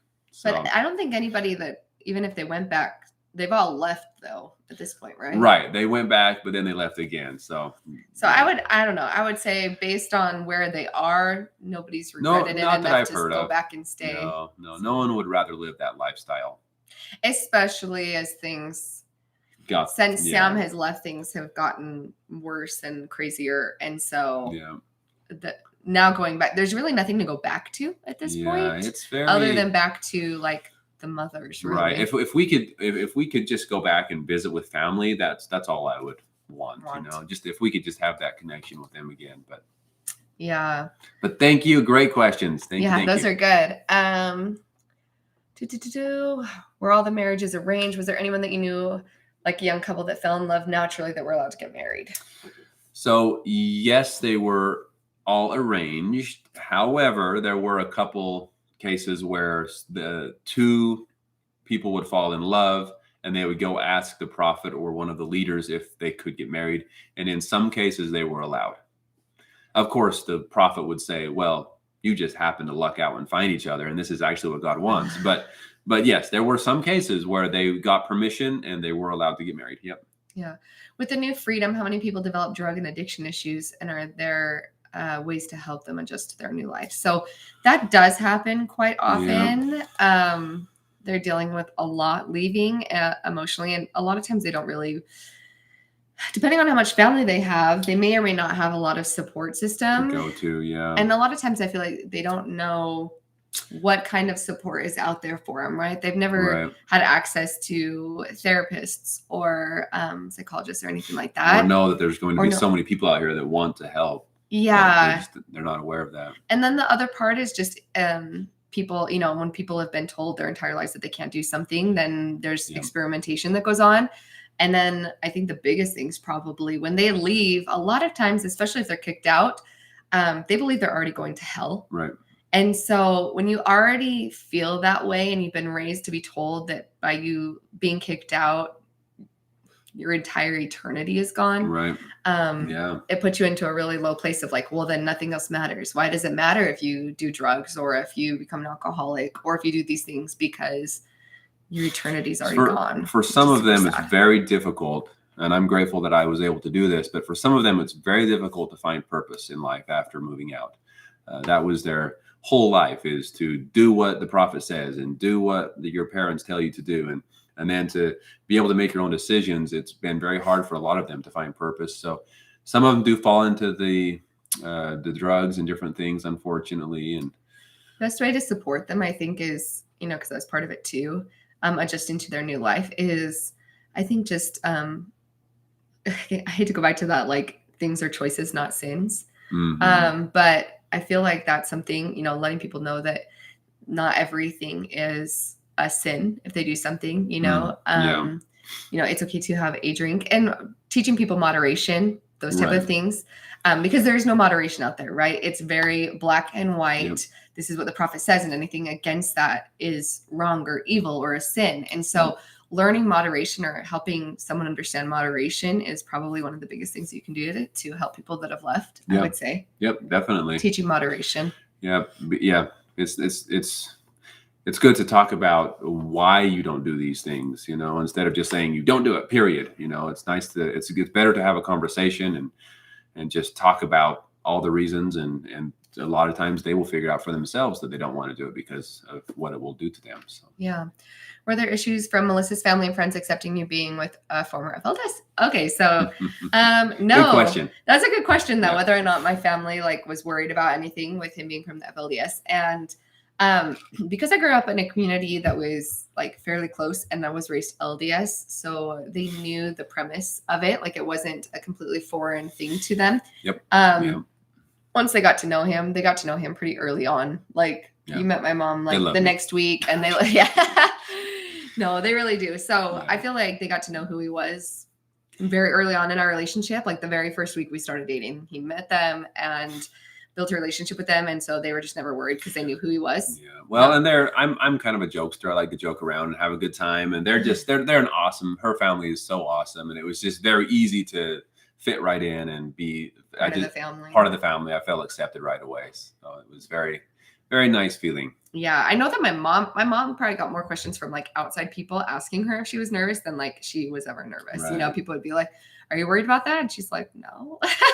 But that's because she had a chance to get to know him. So yeah, did she ever talk to you about it or ask you questions if you were nervous? No, the only person who ever asked me about it was when you're LDS, because we got married in the LDS temple, and you go and you have an interview with your stake president. And the only person that ever asked me about any questions regarding where you came from was actually him. He asked if I was nervous or if I had any concerns about the fact that you were raised out there. And I was like, no. But he was the only person that asked me, honestly, about it. Everybody else was like, okay. Because of where we grew up, people were very familiar with that community. So had it been somewhere else, maybe there would have been more questions. Yeah, maybe. Do we think the anti-Mormon, ex-LDS or ex-FLDS YouTubers are fair and balanced, or make their past situations seem more extreme, abusive, cultish for views? I think everyone just has different experiences. Yeah. I don't think the YouTubers, at least the YouTubers I've seen, I don't feel like they make anything dramatized. I think that's their reality. Everybody has such a different experience. I do feel like some of them like to focus only on the negative. And sometimes when you're only focusing on the negative, it can come across as just this horrible thing. So that's something that I like to do, is keep it more balanced. Yes, there's a lot of negative things that happen in the FLDS, and I'll talk about those. I'm open about those, but at the same time, it wasn't all bad. And so I feel like keeping a balance will make it seem less extreme. And there's also some people where there wasn't that balance in their lives either. True. So, true. Sam was lucky enough that there was balance. He did have the good and he had the bad. Yep. And there are some YouTubers or people that had experiences that it was bad. Right. They had abuse. They didn't have good parents. Then this happened. So like all we can do is really talk about Sam's experience, and he's very lucky that he has both sides, that he has a good side to be able to share. But from what I've seen, most of the people, I think that they're just sharing their experiences. And when you go through trauma like that too, even just leaving a religion at all, we have each other to be able to work through a lot of our any type of anger or sadness or fear. I feel like we have each other to go through those things. And some people, when they don't have that kind of support system, they may express it on their YouTube channel. Yeah. And if I didn't get a chance to get any of my anger or sadness out with you, everybody needs a different outlet too. So I don't know. That's probably a really long answer to that question, but it's true though. It's very nice to have each other. We can kind of discuss things, and instead of blow up emotionally, we're able to talk about it. And it seems like it's helped us a lot to be able to just talk about it. But some YouTubers may not have that. And so that may seem why they're extra like angry or more extreme or more hurt. I think it just comes from everyone having different emotions going through what they're going through. But I'm sure there are some out there that are blowing things out of proportion just to make it seem more interesting. So, but most people, I can't speak for them though. Yeah. What did the FLDS think of other polygamous groups like the Kingstons or the AUB? They think that they're just a lost cause. Really? Is that what they... If I remember correctly, they just lose their way. They just feel like that they feel the same way. The FLDS feel like the mainstream LDS church as well just lost their way. They feel like they were the ones that continued on with the truth and did things just like God wanted them to, and everyone else just led astray by their leaders and don't have the truth anymore. So they don't believe that the other polygamous groups, they don't believe the polygamy is bad. They just don't think they have the authority or the right to be practicing polygamy. Yeah. I noticed women in some FLDS groups wear certain color clothing. Is there something to this? How is the color determined? Color was just supposed to be very plain, nothing too fancy or that would cause too much attention. That's something that they were very big on, is the shape of the dress and the color of the dress was not supposed to draw attention. They didn't want any attention. And so that's kind of something that they would try to do, just have very plain, not so bright colors. Yeah. Have you ever disagreed on any of your religious teachings? I don't know if disagreement's the right word. We both just have like different beliefs and views, but we're always, how can you word it? Like we may be in different like paragraphs. Like we don't necessarily believe the exact same thing, but we're on the same page. Yeah. Does that make sense? Yep. Yeah. We both have. And if there is something that we don't fully agree on, we talk about it and then we come to a mutual understanding. But as of right now, I don't believe there's anything that we disagree on necessarily. I don't think so either. But as we were like still continuing through a spiritual journey and stuff, there'd be times where, I would say, this is really bothering me. And there were times that Sam's like, oh, that doesn't really bother me, but tell me why it bothers you. And he would just listen. So we try to be really open with each other about what we're thinking. And even if we don't necessarily like agree that that's important or that that's something that should be worried about, we still make sure to listen to each other and communicate and try to understand where that person's coming from. So, Sam's biggest problems with religion are completely different than my problems, but I understand where he's coming from and why he thinks the way that he does, and he does the same for me. So it's an understanding, but I don't think there's anything that we would disagree. It's just different things are more important to us, I guess. If people went back after leaving, were they treated badly as a consequence, or were they welcomed back with open arms? There was definitely a different feeling towards them. It wasn't the same. They had to, in a sense, earn back their trust because they chose to leave, and now they're back. And sometimes it was hard for them to earn that trust because the people out there weren't sure what their intentions were fully because they chose to leave at one point. So it definitely stirred the pot a little bit, definitely. That being said, my mother would want nothing more than for me to come back. Yeah. She still believes that that's the only truth. And if I am to be saved or to return to Heavenly Father, as they say, I would have to go back in order to do that. So. Do you have animals? And I would love to hear about the animals you used to have, the zoo. So The zoo. Currently do not have animals. We don't have any pets, mostly because we really like to travel a lot. Yeah. And so having pets is something that our dream is to travel the world.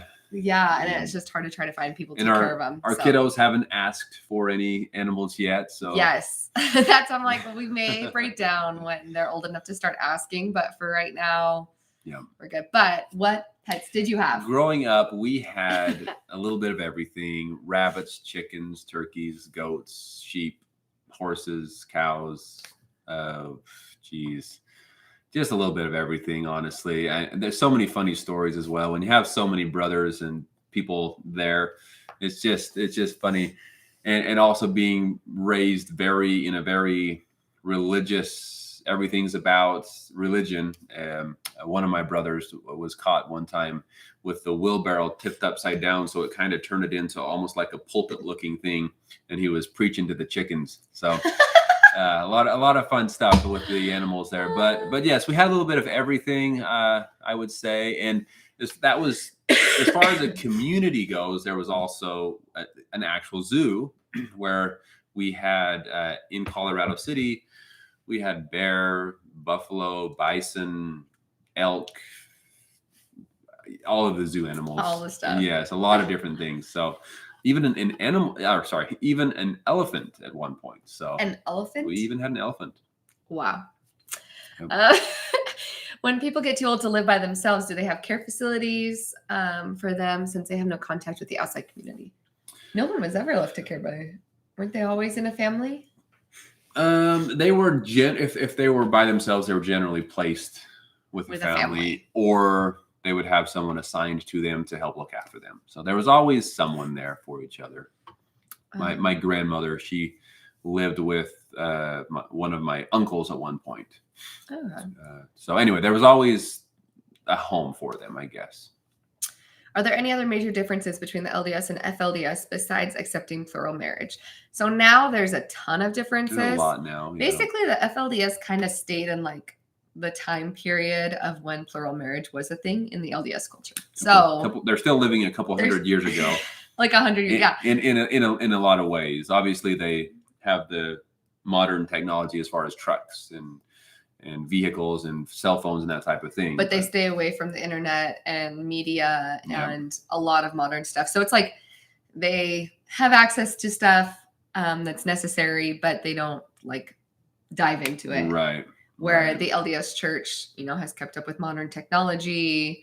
Their apostles have Twitter accounts. So you're a lot different as far as that goes. But as far as the core doctrine goes, they believe in a lot of the same scripture and all that. So well, a lot of the scripture came from the same prophets that they both believed in in the early days of the church. So because a lot of like the Doctrine and Covenants and obviously the Book of Mormon, I think someone asked that too. Like the FLDS do believe in the Book of Mormon. Yep. And they do believe in the Doctrine and Covenants, and their prophets beyond when they split continue to add to that. And the LDS prophets have continued to preach new things, but their core, like their fundamental beliefs, a lot of them are actually very similar. Yes. And did you say they also believe in the Bible? They have the Bible as well. Oh yeah, someone else was asking that too. They do believe in the Bible, the King James version. Yes. In fact, my father is very well versed in the Bible, and he reads it all the time, both the New and the Old Testament. So he knows everything about the Bible. Yeah. Or at least he says he does. Let's see. Were there women that didn't get married? What was their role in the community for single women, or were there no single women? There actually were some single women. All the single ladies? Oh, there were some single women, and they, I'm trying to think. I mean, they just kind of stayed with their family until they were married off. They didn't really do anything other than help around the house and continue doing what they did as young girls until they were married off. And if they never, I'm trying to think of any specific case here, but as far as I'm aware, if they weren't married, they just stayed with the family forever. And but generally speaking, there would eventually be someone they would be married to.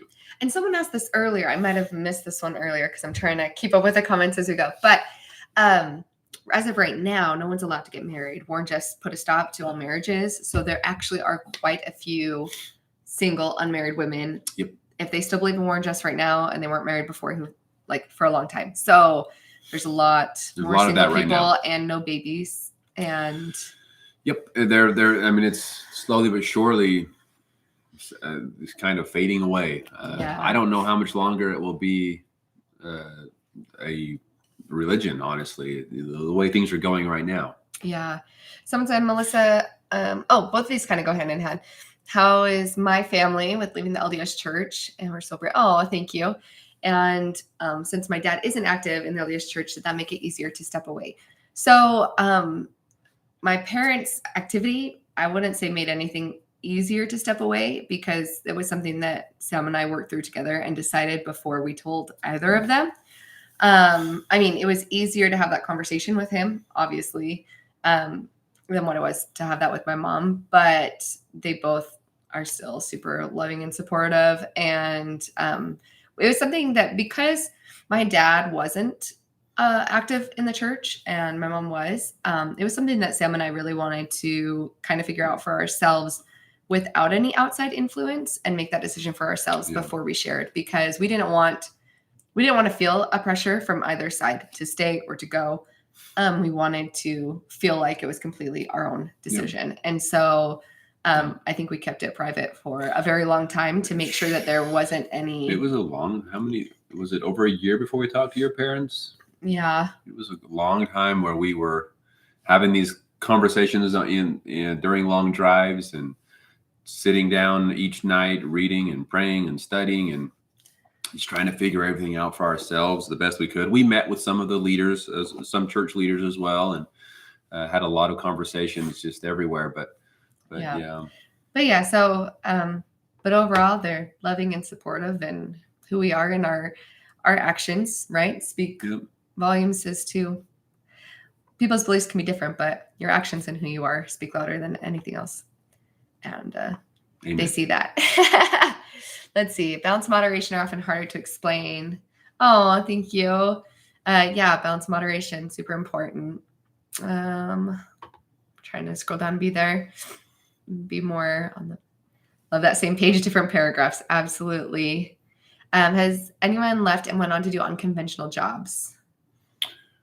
Oh, adult Addie Andrews, former LDS member who's now an adult film star. I did not know about Addie Andrews. That's a great question. I know that there are some that have gone and done things, but I don't know for sure. Seems like most of the ones I know, aside from myself, just jumped right back into what they did out there and are still doing construction type jobs. Yeah. But I'm sure there's a lot that have done different things and that have decided to go to college like I did. And, so maybe there's more than I know. Yeah. Do we still celebrate Christian holidays or any holidays? We love celebrating all holidays. We are all about celebrating holidays. If we can celebrate, why not? So if there's an excuse to have good food, family, any kind of celebration, we take advantage of it. Sports events, like we don't even watch football the whole rest of the year, but you better believe we have Super Bowl parties. So we're those people where like if there's an opportunity to celebrate, then we're gonna do it. We like to celebrate. Have you ever noticed any medical issues resulting from incest or inbreeding among FLDS families? Yes, there were some some troubles, I guess, out there. It didn't seem like it was much more common than anywhere else, though, necessarily. There were, I mean, Well, we there's not really inbreeding anywhere else. well, Oh, you mean like the I mean, like conditions that came from the it? conditions that came from it, yes. But the inbreeding, I know, happened. There were people that were related some way or another. Thankfully, my parents were not related. In fact, I don't think any of my mothers were related to, or any of the mothers in the house were related to father at all. So, as far as I'm aware, they weren't related at all. So I know that some were, and I know that there were children with disabilities out there, but. The next person, someone else said, with people with disabilities or Down syndrome, would they still be married? No, generally no. Okay. They would just stay with their family. And there was a disability school out there where people would go. And in fact, my father's first wife was a teacher. She actually owned one of these schools. So she helped the disability children. So that was good. Any story behind the 15-year gap between the first mother and the next? Oh, but yeah. So between the first wife and I guess would and be your my, mother. and my so mother. His mother is the second mother, Yes. and there is that 15-year gap. So you're right about that. Yep. Is there any reason why there was that big of a gap, or was it just coincidence, or did you ever hear? No, I never really heard about why it was exactly that amount of time. It seemed like it was a similar amount of time before the next mother was married after my mother. So was it that big of a gap? Maybe it wasn't quite so much, actually, now that I think about it. But I don't know why it was. I think it was just the coincidence, honestly, because there were a lot of men that got a second wife a lot earlier than that. So not really sure why it was 15 years. A lot of people ask questions about if mothers get jealous. The answer is yes. Sometimes when a new mother comes to the family, and in a lot of cases she's going to be younger, and so the wife that's already there definitely goes through some jealousy stages for sure. Sorry. Oh, thank you. We're currently reading the Bible and studying Christianity. Any story behind? Oh, sorry. Do you feel so to both of us, do you feel damaged from the childhood you had with the religious views, or lack of education? Don't quote me on the word damage, lack of knowledge of words. Yeah, no, I know what you mean. I don't know if damage would be I mean, I'm trying to think of another word for it. I know what you mean, though. From my childhood, I would say I had an awesome childhood. And so there's nothing that I really regret about my childhood as far as even with the religious things. I think it helped me grow into the person I am. Mm-hmm. If there's one thing I would say that I would hope for better for my children that came from my religious upbringing that I don't want my kids to have would be the amount of guilt or shame that you automatically feel when you're raised in a super religious household. So that's something that we've talked a lot about. And I think, obviously Sam feels that the same from the FLDS would be that we don't want our kids to be raised with the same sense of guilt and shame for things that don't need to be guilted over, I guess, if that makes sense. I hope I'm coming off clear. Yeah. And obviously where I was raised, there was a lot that was kept from us, a lot of information we weren't aware about. That wasn't so much the same with Melissa. No. But there were some things that I wish I would have known at a younger age. For example, the information about sex education, that we have a video on that, but that type of stuff was kept from us, and it would have been better that my parents had come to me and talked to me about that instead of having to learn out for myself, learn about that. So anyway, definitely some things that we're doing different with our children for sure. Yeah, but we don't necessarily resent it or anything. Nothing that really caused big, I guess, damage or anything like that. Yeah. What was your view of police out there? Going to them, reporting issues. All the police officers. Oh, sorry. Go ahead. When I was out there, the police officers were also members of the FLDS church, and because my father was the mayor out there, they reported to him in a lot of cases. So he wasn't really too worried about. I wasn't too worried about them. But it seemed like they tried to control things the best they could. They'd pull people over for speeding and that type of thing. Did the FLDS vote in local or national elections? I know for sure local. I don't think national. that I know he of. left before he would have been. But old enough to I go, left so. when I was 18, so that I know of. I know local definitely though. What'd you go to college for? I got a degree in marketing and business, marketing/business and Spanish. So got a degree in Spanish as well, which is great. Use it every day with my current job. Oh, we're so glad you made the live too. Welcome everyone. Oh, you're fine, Maya. We totally understood what you meant. Hopefully what we said back made sense. We knew what you meant by damage. Definitely. Not to push my boys on them to figure out their gut. That's awesome. Mm-hmm.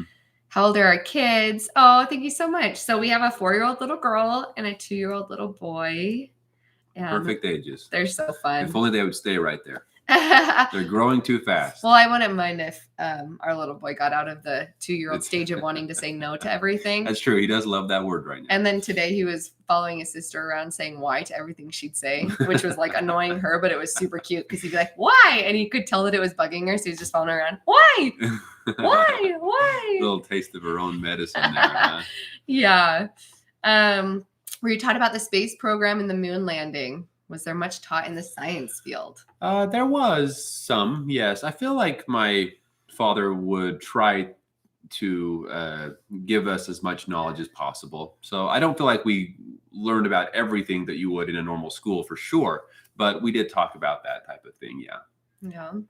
Actually, going back, I'm trying to remember. I don't believe I actually knew for sure if someone had landed on the moon or not, or if it was just a theory or a conspiracy or whatever until I moved out. I didn't know if we'd actually landed on the moon yet. Oh, gotcha. So if that helps answer that question. Yeah. Habla español, por favor. Puedo hablar en español si quieren. Someone asked, will you teach your kids Spanish? It's, go ahead. Will you teach your kids Spanish? I'm trying to learn. It would be okay. It's a little challenging because if I'm talking with them in Spanish, it's hard because Melissa doesn't understand everything I'm saying to them, and so I feel Entiendo más que hablo. There you go.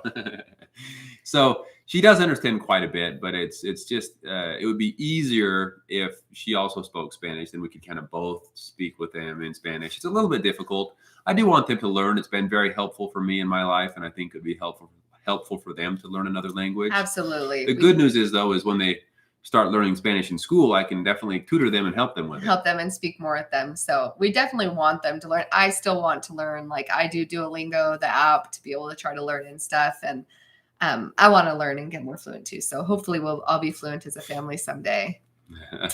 Are we going to show our kids on camera? Not right now. We're trying to decide the best way to do that, or if we want to. So we're kind of going back and forth on that. If we did, it would probably be like in a family video to show you guys more of like what our life is like. Because we've had a lot of people say that'd be something to be interested, kind of like a day in the life, and you'd be able to see our kids too. Yeah, it's not that we for sure don't want to. We're just trying to decide the best way to go about that. Yeah. Hi from Utah County. Hi. Hey. I used to live there. What's the craziest Thanks color? For being here, Rachel. What's the craziest color Melissa would dye her hair if she could? So I could. That's the thing. So, but I have always been a major scaredy cat when it comes to my hair. I have never been willing to do anything risky. The craziest thing I did was when I was 10 years old, I got a bob and I didn't like it. And I've let my hair grow out and I've kept it so plain ever since. So I'm not cool enough. I like her long hair though. It's great. I would say if I was going to, like if someone said you have to dye your hair a color, I would probably do like an electric blue or like maybe like electric blue tips or something. She does like love that color. With blonde. But yeah, but I'm not brave enough, honestly. So maybe you can do a temporary dye and see what you think. And we can see, that'd be fun. When we should dye my hair blue and then do a poof. Oh geez. Yeah, that'll get all. I don't think that would have been allowed, but that'll get some crazy looks. Was there any prepping for the end of times?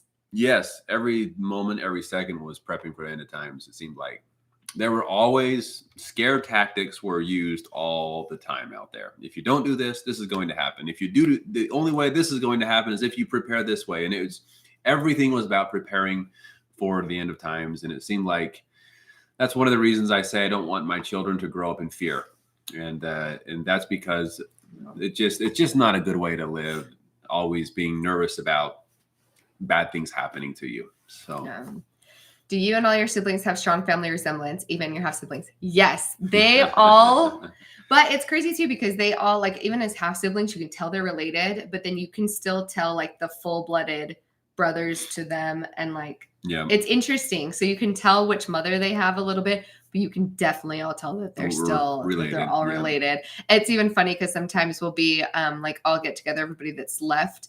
And the little kids, like the 2-year-olds, will kind of go around. And there's multiple times where like different kids will go and like hug up on a dad's leg and then like look up and realize that's not their dad.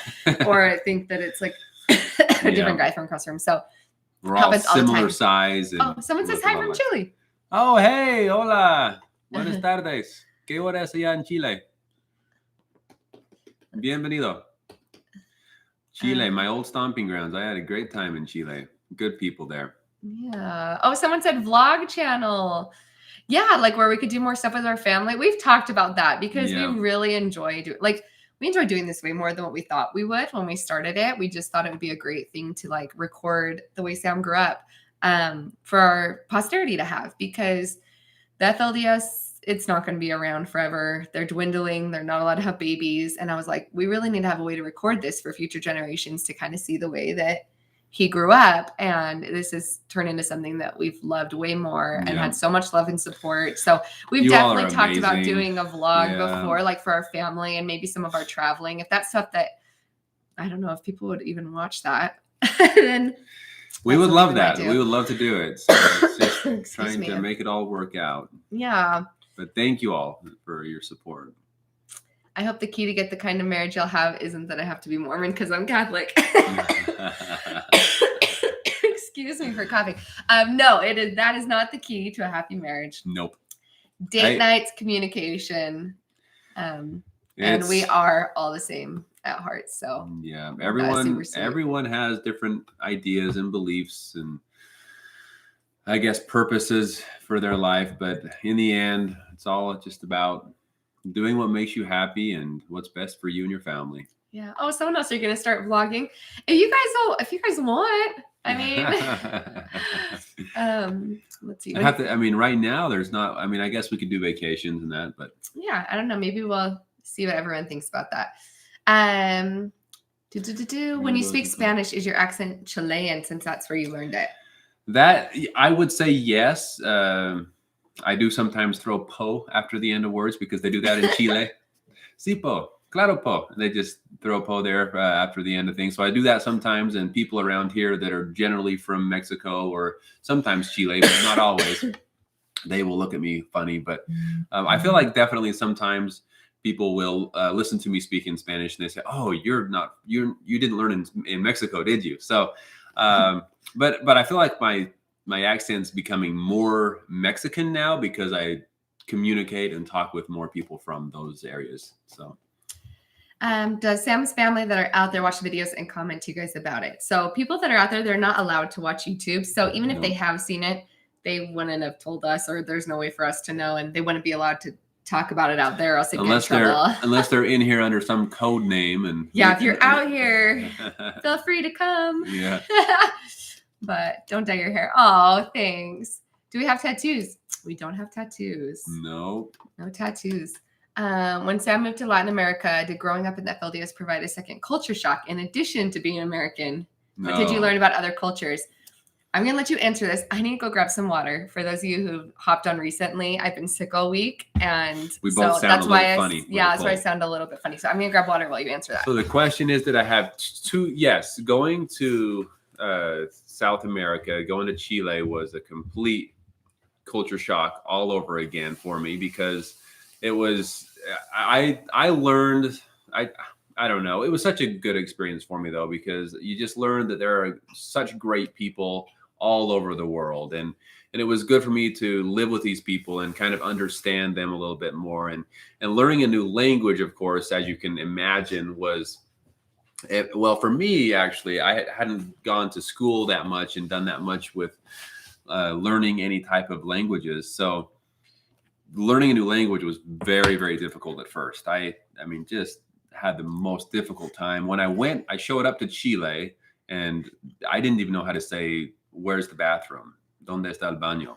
Nothing like that. I didn't know how to say anything really. And so it was just, I was thrown into the culture, and even my companion didn't speak any English. So I was putting sticky notes on the kitchen on like, okay, this is how you say microwave. This is how you say oven. And I was just, it was very difficult at first, but I ended up picking it up, and I've loved it ever since. Loved the people there. It was just a great experience. But yes, a whole new culture shock for me going to another culture. We got people saying they'd watch a vlog, babe. All right. Okay. Or a podcast. We have talked about that before, because I think we can take we could do the YouTube and podcast at the same time. So that might be even easier for us to do. Why can't they have children? Warren Jeffs said no. Yeah. Basically, that's the answer. The prophet said no more babies right now, and they said that must be what God wants. If he can't have babies, they can't have babies. That's my guess. Yeah. In Argentina, we say che. I remember that. I had a few people when I was in Chile that I served with, and I remember them saying che afterwards. Is Melissa's family still strong members of the church? Yeah, my mom is, and my two brothers and their wives and families all are. So yeah, we have a lot of friends, a lot of great people that are members still. So yeah, we're still super close with all of them. What does get in trouble out there mean exactly? Ostracized, punished in some way? How do they make people obey? It depended. Yeah, it depends on what kind of trouble you got into. I mean, if you got in trouble for sneaking food out of the kitchen, for example, you would just have a talk with your parents for a long time of, hey, you don't just go take food out of the kitchen. That was one of the rules. And the minor things, we would sometimes get sat in a corner, and we'd have to sit there until we were told we could move. But for the adults, it's normally fear of separation from their family. Yep. For the adults, that's what it all comes. That's what it comes down to. Is if you did something really against the rules, really bad in their eyes, you would be forced to move out. And in a lot of cases, that meant you had to leave your family behind. Even for women, which is just absolutely horrible to think about. But and it could be stuff that wasn't, from what we've heard, stories of family members that left even later than Sam did. You know, the women, it could be for the tiniest thing, and they would get sent away, and their children had to stay at the houses. So they could have young children that they would get separated from if they didn't follow the rules, whatever rules those were. It could be from something tiny to something big, but which is just no one wants to be torn apart from their family. That's basically the biggest punishment that you can have. If your family believes you're lost, if you leave, it must be terribly hard, especially the mothers, to have that thought about the children they raised. It's definitely hard on their mothers when they leave. Even since we've been married, his mother has sent a letter, saying how hard it is and how sad it makes her, and wishing that he would come back. In her mind, it's I'm lost. I've gone the way Satan wants me to go in her mind, and so it's very difficult for her. And I wish there was some way I could show her that I'm living a good life and I'm happy and I have my own family now, but it's hard to do that. Growing up at different levels of technology, does it affect the way your pace of life was? Oh, I know what you mean. Yeah, like where I grew up with technology and he didn't. She's better at typing. I was just gonna say she's a very fast typer. I can type. I've taught myself to type, but it's not nearly as fast as she is. Yeah, as far as technology goes, most of the stuff he's picked up on, and just like anything else, when you're eager to learn, which he is, then he can catch up on just about anything. Yeah, that was the first thing that came to my mind too. Is when it comes to like typing something, I'll type it out, or he'll dictate it to me. She can be typing a paper and making dinner at the same time. So she's pretty impressive. I don't know about that. But I started teaching myself when I was about 20 to type. So I can do it without looking at the keyboard, but I'm just not as fast as some people are. Yeah. Where in Chile were you? I was in Chile. I was in a couple different places. I was in Viña del Mar. I was in Santiago. I was in Valparaíso. I was in Quilpué. I was in a lot of places. La Serena. I was in a lot of the different towns around there. So It was great. I loved it. And there's a place near La Serena that is just the most beautiful beach I've ever been to, right there by the ocean. And there's a cute little town right there by the ocean. One of these days, I want a vacation home there. It's very, very beautiful. Someone said, do people in the LDS community have sex outside of marriage? Are they kicked out of COT or forced to marry the person? So, I mean, it happens, but it is considered a very serious sin to have sex outside of marriage. Yeah. It is more serious if you've been through the temple and made extra covenants. So the covenants that you make in the temple are considered much more serious. So if you were to have gone through the temple and then have sex outside marriage, that's when you could possibly get excommunicated for that type of thing. Normally it's just a repentance process. You go and talk and confess to the bishop and things like that. They're never forced to marry the person. But yeah, it's definitely considered a very grievous sin to have sex outside of marriage. I'd be interested in hearing how your upbringing has shaped your personality, maybe for a video. That's a good idea. That's a great video idea. Thank you, Maria. We'll definitely do that. That's a great idea. Can you reject an arranged marriage? And what would happen if you did? So we never really saw that happen. Once again, people out there were raised this way. They expected that one day they were going to get a call from the prophet and he was going to say, this is who you are to marry. And they were going to say, okay, and live their life. So that's what they all expected. That's what I planned on doing when I got older as well.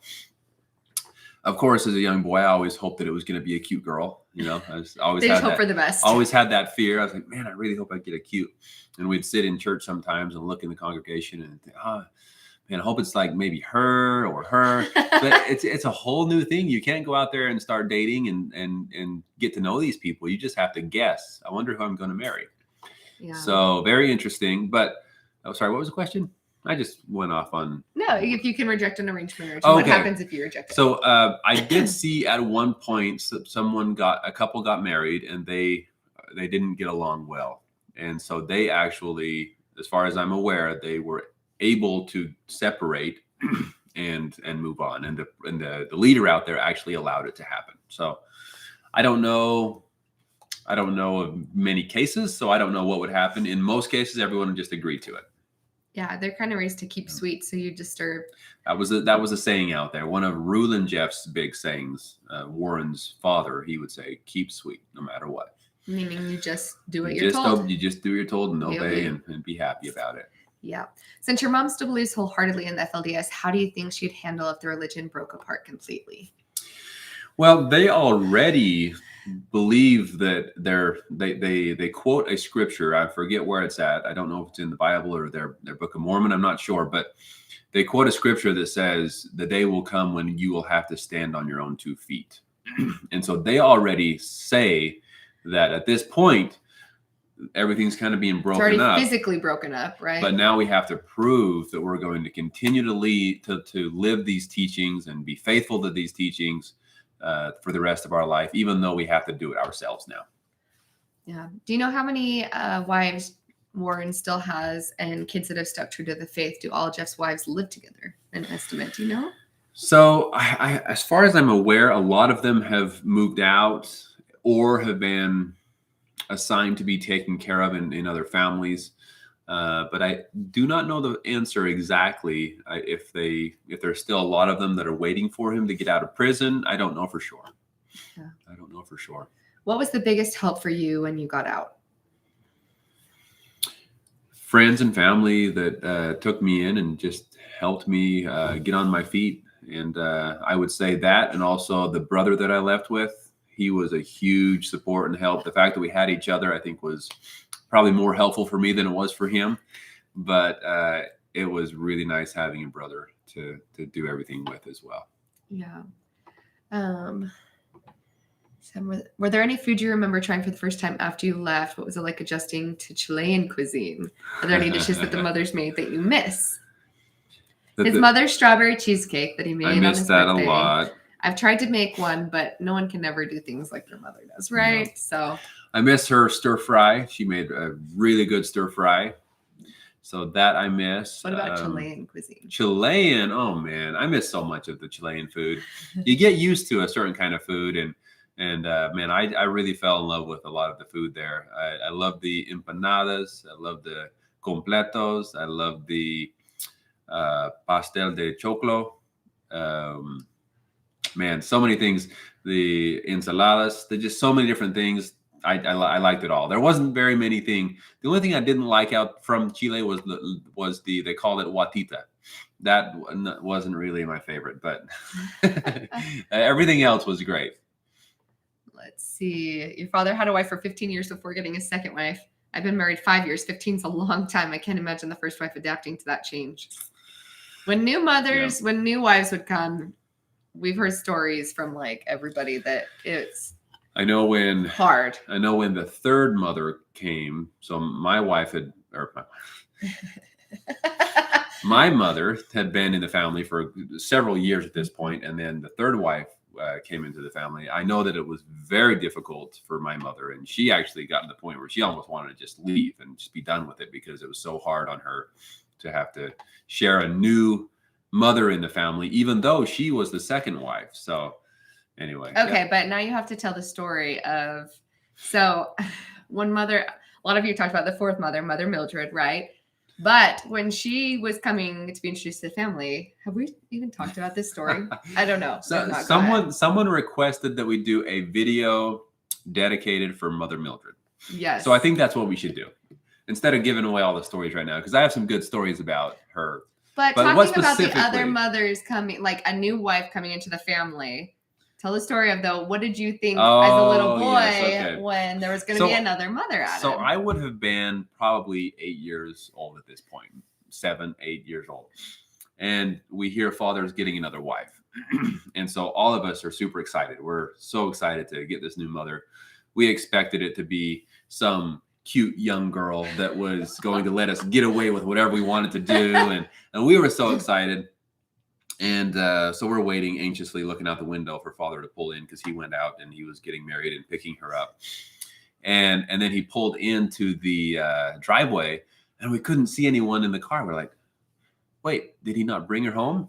And then we looked a little closer and we could see the pure white hair sticking above the dash. She was very short.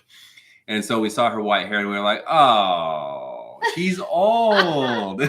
So I just picture all these little boys like expecting some new hot mom, and they're like, "Oh, it's Mother Mildred." She became a part of the family, and she became we all adored her, and she was just a very great addition. So there's a lot of stories. You've heard some of them, but we loved Mother Mildred a lot. Yeah.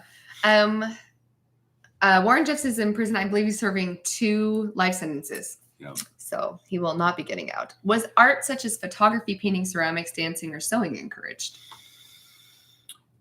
Sewing, definitely 100%, because not for the men, but for the women, they would make their own dresses. So sewing, I believe almost all of the women out there knew how to sew because they would make their own dresses and clothing. So I even had some homemade shirts that my mother made for me. Oh, that's a good question. Did you call the new wives mother right away or only after they had children? No, we would. Well, when I was born, all of the mothers had children. So that's a good question. I believe, because one of my older brothers that actually had left before I was born as well, he recently called the mother aunt. For example, Mother Mildred, instead of calling her Mother Mildred, it would have been Aunt Mildred.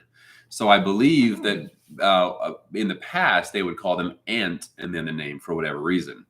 But as far as how I was raised, we would always call them mother and then mother and then their first name. Yeah.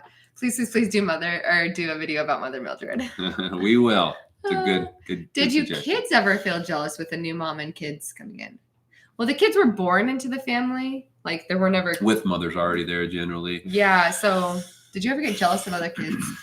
Not really. We always knew who our mother was, and our mother would always try to give us attention, and I don't remember feeling jealous. Yeah.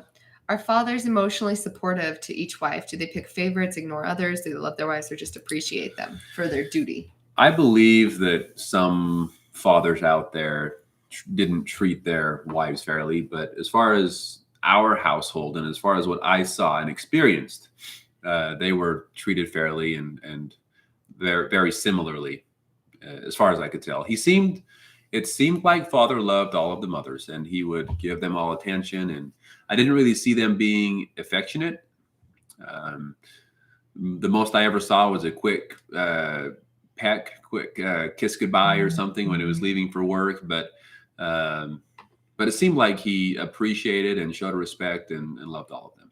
Did the mothers ever fight? We would see on occasion where they Arguments. where they would disagree with something, and a lot of times it was because one of the mothers was trying to tell a child from another mother to do something a certain way, and they didn't agree with that, so they would have a little bit of a disagreement or argument, but they would try to keep that away from the children, so the children didn't really see them arguing and all that. So, but I know they did. Yeah. Did you know Rachel Jeffs?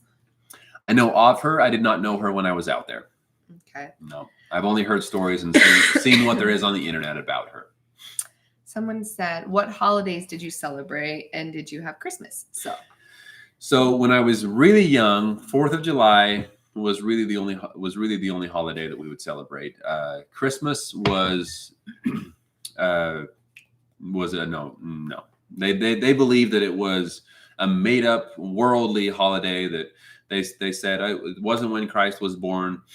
It has nothing to do with it. They consider it a pagan holiday. Yeah, they say it's just a made up holiday that people use it as an excuse to go and buy presents and that. So anyway, obviously, had they celebrated Christmas, it would have been very expensive. So maybe that's part of the reason too. but now we celebrate all the holidays. We do. Now we do. For everyone who's hopped on recently, we celebrate all the holidays. We love all the holidays. Yep. There's another one was your father and mothers all born and raised in FLDS, or how did they become FLDS? So all of them were except for father's first wife, and she was actually raised LDS and converted to the FLDS church after she was an adult, and she married father. And I don't know. I believe, actually, I know now she joined the church before marrying father, and then they got married later. Yep. So, but I read about this recently on how she joined, but I don't remember all the details on how she went from LDS to FLDS. I don't remember that story in detail, but I know she just met some of the members and really liked it and agreed with the way they were living. And they started taking her to church, if I remember exactly, right. and she liked it and ended up joining the church. So, this is a good one. What is your dream jobs beside YouTube or being a parent, of course? Okay, go ahead. What's your dream job, babe? Okay, dream job beside YouTube or being a parent. I would probably want to flip houses because I love real estate. She loves real estate. She'll sit there and look at real estate for no reason. Yeah, when people say your passion, when it's when you're not thinking of anything, what do you think about? I'm always looking up houses. I had 2 houses before I even met and married Sam. It's always been a passion of mine since I was super young. And so flipping houses would probably be my dream job. And yep. I love to talk with people. So I could sit in a room and just talk with people all day. That would be my dream job. So I guess the only way to put that in words would be like a motivational speaker or a life coach of some sort. I just love that interaction. I love sharing my experiences and I love talking with people. Yeah. That's a good one. How big was your community? It's hard to imagine not knowing Rachel Jess. Is that because you didn't talk to girls? Multiple reasons. Yes, that was one of the big reasons is I wasn't really allowed to know her. No talking to girls, and they weren't allowed to talk to people outside of their family barely at all. Right. That was kind of a family rule, but our father didn't want us to talk to even our neighbors. He assumed that everyone could potentially be a bad example or be a bad influence on us, and so he wanted things done his way. And anyway, so there wasn't a whole lot of communication. I did have some friends in that outside of the family, but not really not a lot, and not women. Yeah. But Rachel Jeffs, so there were about just over 2,000 people out there. So yeah. But So there were a fair amount, but no, I never. I maybe I did see her, run into her. Who knows? See her, but not I didn't know her. really know her that well. Do you think the FLDS will eventually disappear? I think eventually it won't. I think the FLDS religion will always kind of remain, but as far as the community and the people being together as a church, yes, I think that will disappear. Yeah. Did you call your dad father? Dad, always father. Always father. It was considered disrespectful to call our father dad or our mother's mom. They consider that disrespectful. So. Oh, someone said, I'll cut you off. Said I'd love to flip past this too. Sam, you're kind of a speaker on this site, so you're living your dream job now. Exactly. Yeah, this is seriously, it's a dream come true, especially with everyone being so kind and supportive. Yeah, I didn't know what to expect. I didn't know if people would be or disagree with what I had to say or my experiences but it's been amazing. So much love and support. It's just turned into it. Our channel has grown a lot faster than we expected it to. It's been a great time. Yeah. So we're going to answer just a couple more quick questions, and then we actually got it's already 8, which is crazy, and we've got babies that we need to grab from their couple more questions. Let's go. What do we got? What are our favorite things to do as a couple, and do you have really good real life friends? So yes, we have some awesome real life friends, especially some that we've actually met even just since moving here to Las Vegas. We obviously have a lot of family, which are our closest friends, right? It's family. But outside of family, we've made some really great friends here in Las Vegas. Mm-hmm. You guys know who you are that love and support us. And yes, you do. Have some good couple friends. So many great people, though. Yeah, a lot of good people. Our favorite things to do as a couple, date nights. We like to try new restaurants a lot. So going out to eat is something we enjoy doing a lot. And because we live in the desert, we like to go swimming. Yeah, we love to travel. That's probably our number one thing, traveling, trips. Yeah, we love, whether it's a road trip or flying to somewhere or cruises. Somewhere or, exactly. We love to travel. Yep. So that's good. Were you surprised about Warren just being brought up on charges and the sexual abuse on his daughter, even though it happened after you had left? Were you surprised? I was surprised, but I was, I guess, more intrigued than anything. I remember watching the video for the first time, and I watched it a few different times. It's like, whoa, really? This actually happened? And I remember watching her closely as she talked about it. And okay, is she lying about this? I don't know. I was skeptical because growing up out there, we would have never thought he would do something like that. So I was shocked and very intrigued by this information coming out. Yeah. Yeah. Oh, thank you so much. Also disgusted, I might add. Very disgusted. Yeah, very disgusted. Once we found out that it was true. To be clear there. Everyone hit the like button before you go. We're so bad at remembering to say that. Thank you, Call Me Crafty. Thanks for the reminder. Thank you everyone so much. There's one more that I was going to say. Let's do one more question here. Could you do a series where you interview other people that have left? So we want to do that. We want to do that. That is probably where we foresee this channel going, is we want to be able to share more of Sam's experience, but also start talking to other people that have left, probably starting with some more of Sam's family. Mm-hmm. It's just hard to try to be respectful of everybody has different experiences. Some are more traumatic. And so it's harder for those people to feel comfortable sharing. But we definitely want to try. There are people that are starting to talk to us about being willing to talk. And so as more and more people say that, we will start bringing them on. And like I say, some of them are camera shy, so it will be, I guess, a challenge to convince them, but we'll see what we can do. Well, we hope to be able to do more of that. So good night, everyone. Thank you guys so much for watching. Please hit that like button if you enjoyed talking to us tonight. And we're going to try to do more lives. Our goal is to, someone said, remind me to say subscribe button also. But we definitely want to try to do more lives. We're trying to make some more goals for this channel, and we want to do at least one live every month. And so please like, subscribe, and we can't wait to talk to you guys again soon. And have a great night, all. I know for some of you it's very late. Thank you for sticking it out with us. I know, you guys are amazing. Love you all. Have a great night. We'll talk to you soon.